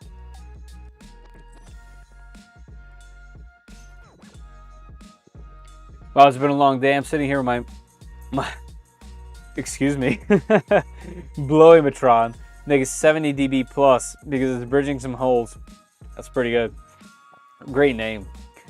You should print that out as like a tag. I'm really impressed. I forgot to put my hat back on. You know, one thing that I need to do on this is mark where the front is. I was gonna do it just by printing the serial number on the front one. There it goes. Because it fits one side much better. That's a great top hat design. I love that thing. Might have missed this earlier. What material is this printed? Hey Jonathan, all PLA. Everything is PLA. You want it to be as stiff as possible. I have seen some people leave these things in their cars and they just get completely destroyed. But yeah, everything is PLA and it's actually quite robust. Oh, look at this little shorty. It like sits on the thing over there. Yeah, this is gonna be something else. This is gonna be something else. Any recommendations on easy to start designing software? I need to start making stuff for myself. Obviously start with Tinkercad just so you get an idea of how all that stuff works. But I've messed with a ton of software, a ton. I don't want to say all of them, but a bunch of them. And DSM was my favorite for a very long time. And I still think, even though Fusion 360 is difficult, and I tend to opt not to design anything sometimes when I want to because it's too complicated for my brain. Like my brain doesn't work the way Fusion 360 works. It works as Design Spark Mechanical works, DSM. I can make almost anything I want in DSM, but not the same as Fusion. Even with that said, I think that because Fusion 360 has that timeline, and you're able to make an edit to something previous and have it affect everything else, that alone is well worth getting the free version of Fusion 360. So I would say get Fusion 360. There's a million tutorials and a half. So you're good to go. Upper RC parts in ASA. Yeah, ASA would work. At the end of the day, ASA would work. But PLA is inexpensive, very easy to print. And unless you're leaving these things out in the sun for a while, they should be good. I designed one thing with Blender and it was so tedious. Yeah, Blender's no thanks for Blender for me. Not bodies, PLA plus for non-structural. Yeah. All right, so let me just take a glance at what we got. So, holy screws, 40 M2x6. I gotta make sure I charge that little guy. Yep, M2x6. We got 80 of them, which means there must be 40 more for some reason. Holy. Well, that's fun. So 40 on that, and then we get to the axle. Here, let me make this larger. Yep, so we're gonna have to, this is from the old ones, but we'll have to put in the ball joints.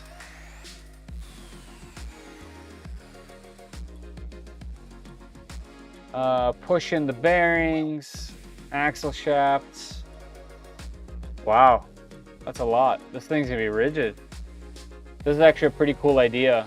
You put these through all the way, and that makes this much, much, much stronger. All right, so we're making 2 pieces of each. All right, got it.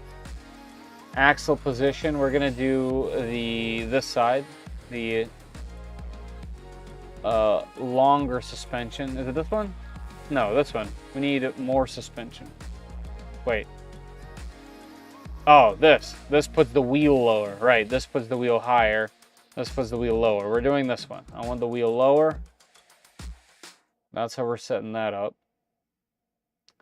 And then, you know, this is adjustable spring rate by moving the top of the shock. Cool. That's going to get added on with M3x12s. Okay. Then we do the wheel assembly. I chose these, the old school looking trailer wheels. Those are M2x7. Okay, that's the other 40. Is these guys. And then they get attached with the hub. Then, after that, where's the knuckle at? There's like a whole knuckle. This thing right here. Yep, okay, so we got the whole hitch to add on, and then we got the whole bumper to add on. And then the storage box, that's right.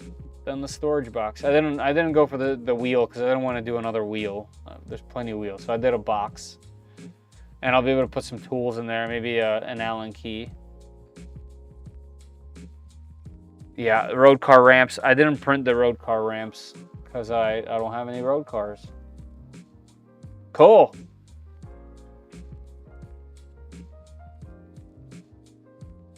What a unit. All right, so there's still enough to do. Like, there's still plenty to build and do, which is cool. All right. Poor Hodo. Yeah, it's gonna definitely get a workout. Yeah, that's definitely pricey. Yeah, Tinkercad's very powerful. It's more powerful than people think. I don't want to offend anybody, but I've done some crazy stuff in Tinkercad. I designed an entire 3D printer in obscene scales in Tinkercad a long time ago.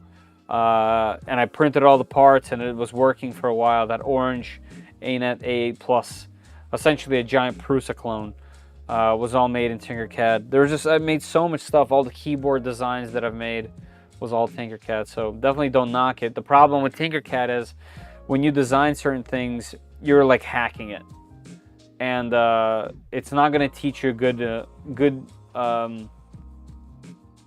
habits, because no other software is like it necessarily, you know. But Tinkercad, simple, easy to start. Making something from nothing. Yeah. Only model stuff I could find somewhere, just mod someone else's design. Yep, yeah, that's how I started making stuff. And then I was like, oh, I can't find this thing. I need to make it myself. And then so that's why I started using DSM.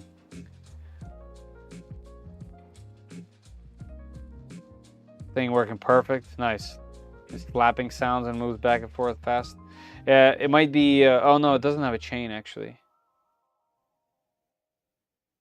Belt's too tight or too loose.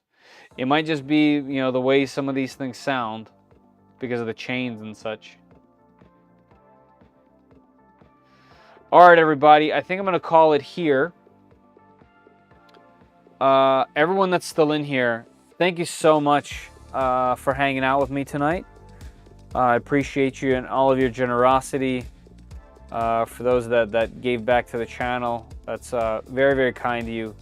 Thank you. And I mean, thank you for, yeah, I guess that means I'm doing something right? Well, happy Thanksgiving, everyone that's here. Hope you guys have a good time with your family or whatever you might be doing. Eat some turkey. If you don't like turkey, eat some pie, you know?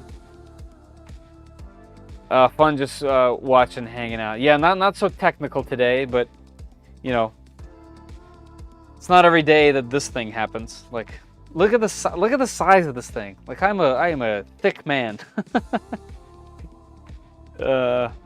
What a weird piece of the internet you guys watched tonight. Hey, Oscar. I'm gonna do a version of my drift truck. I have a pull my speed car. Nice. Yeah, there's smaller versions of this trailer. Sweet potatoes, yes, sweet potatoes with marshmallows on top. The sweet yams, man. All right, everybody, I'm gonna call it here. Like I said, thank you very much. I truly appreciate every single one of you. All right, happy holiday. Do your thing. Thanks for being here. Congratulations to the winner of our filament giveaway. Send me that email and I will forward that info over. All right, everybody. Have a great night. Peace.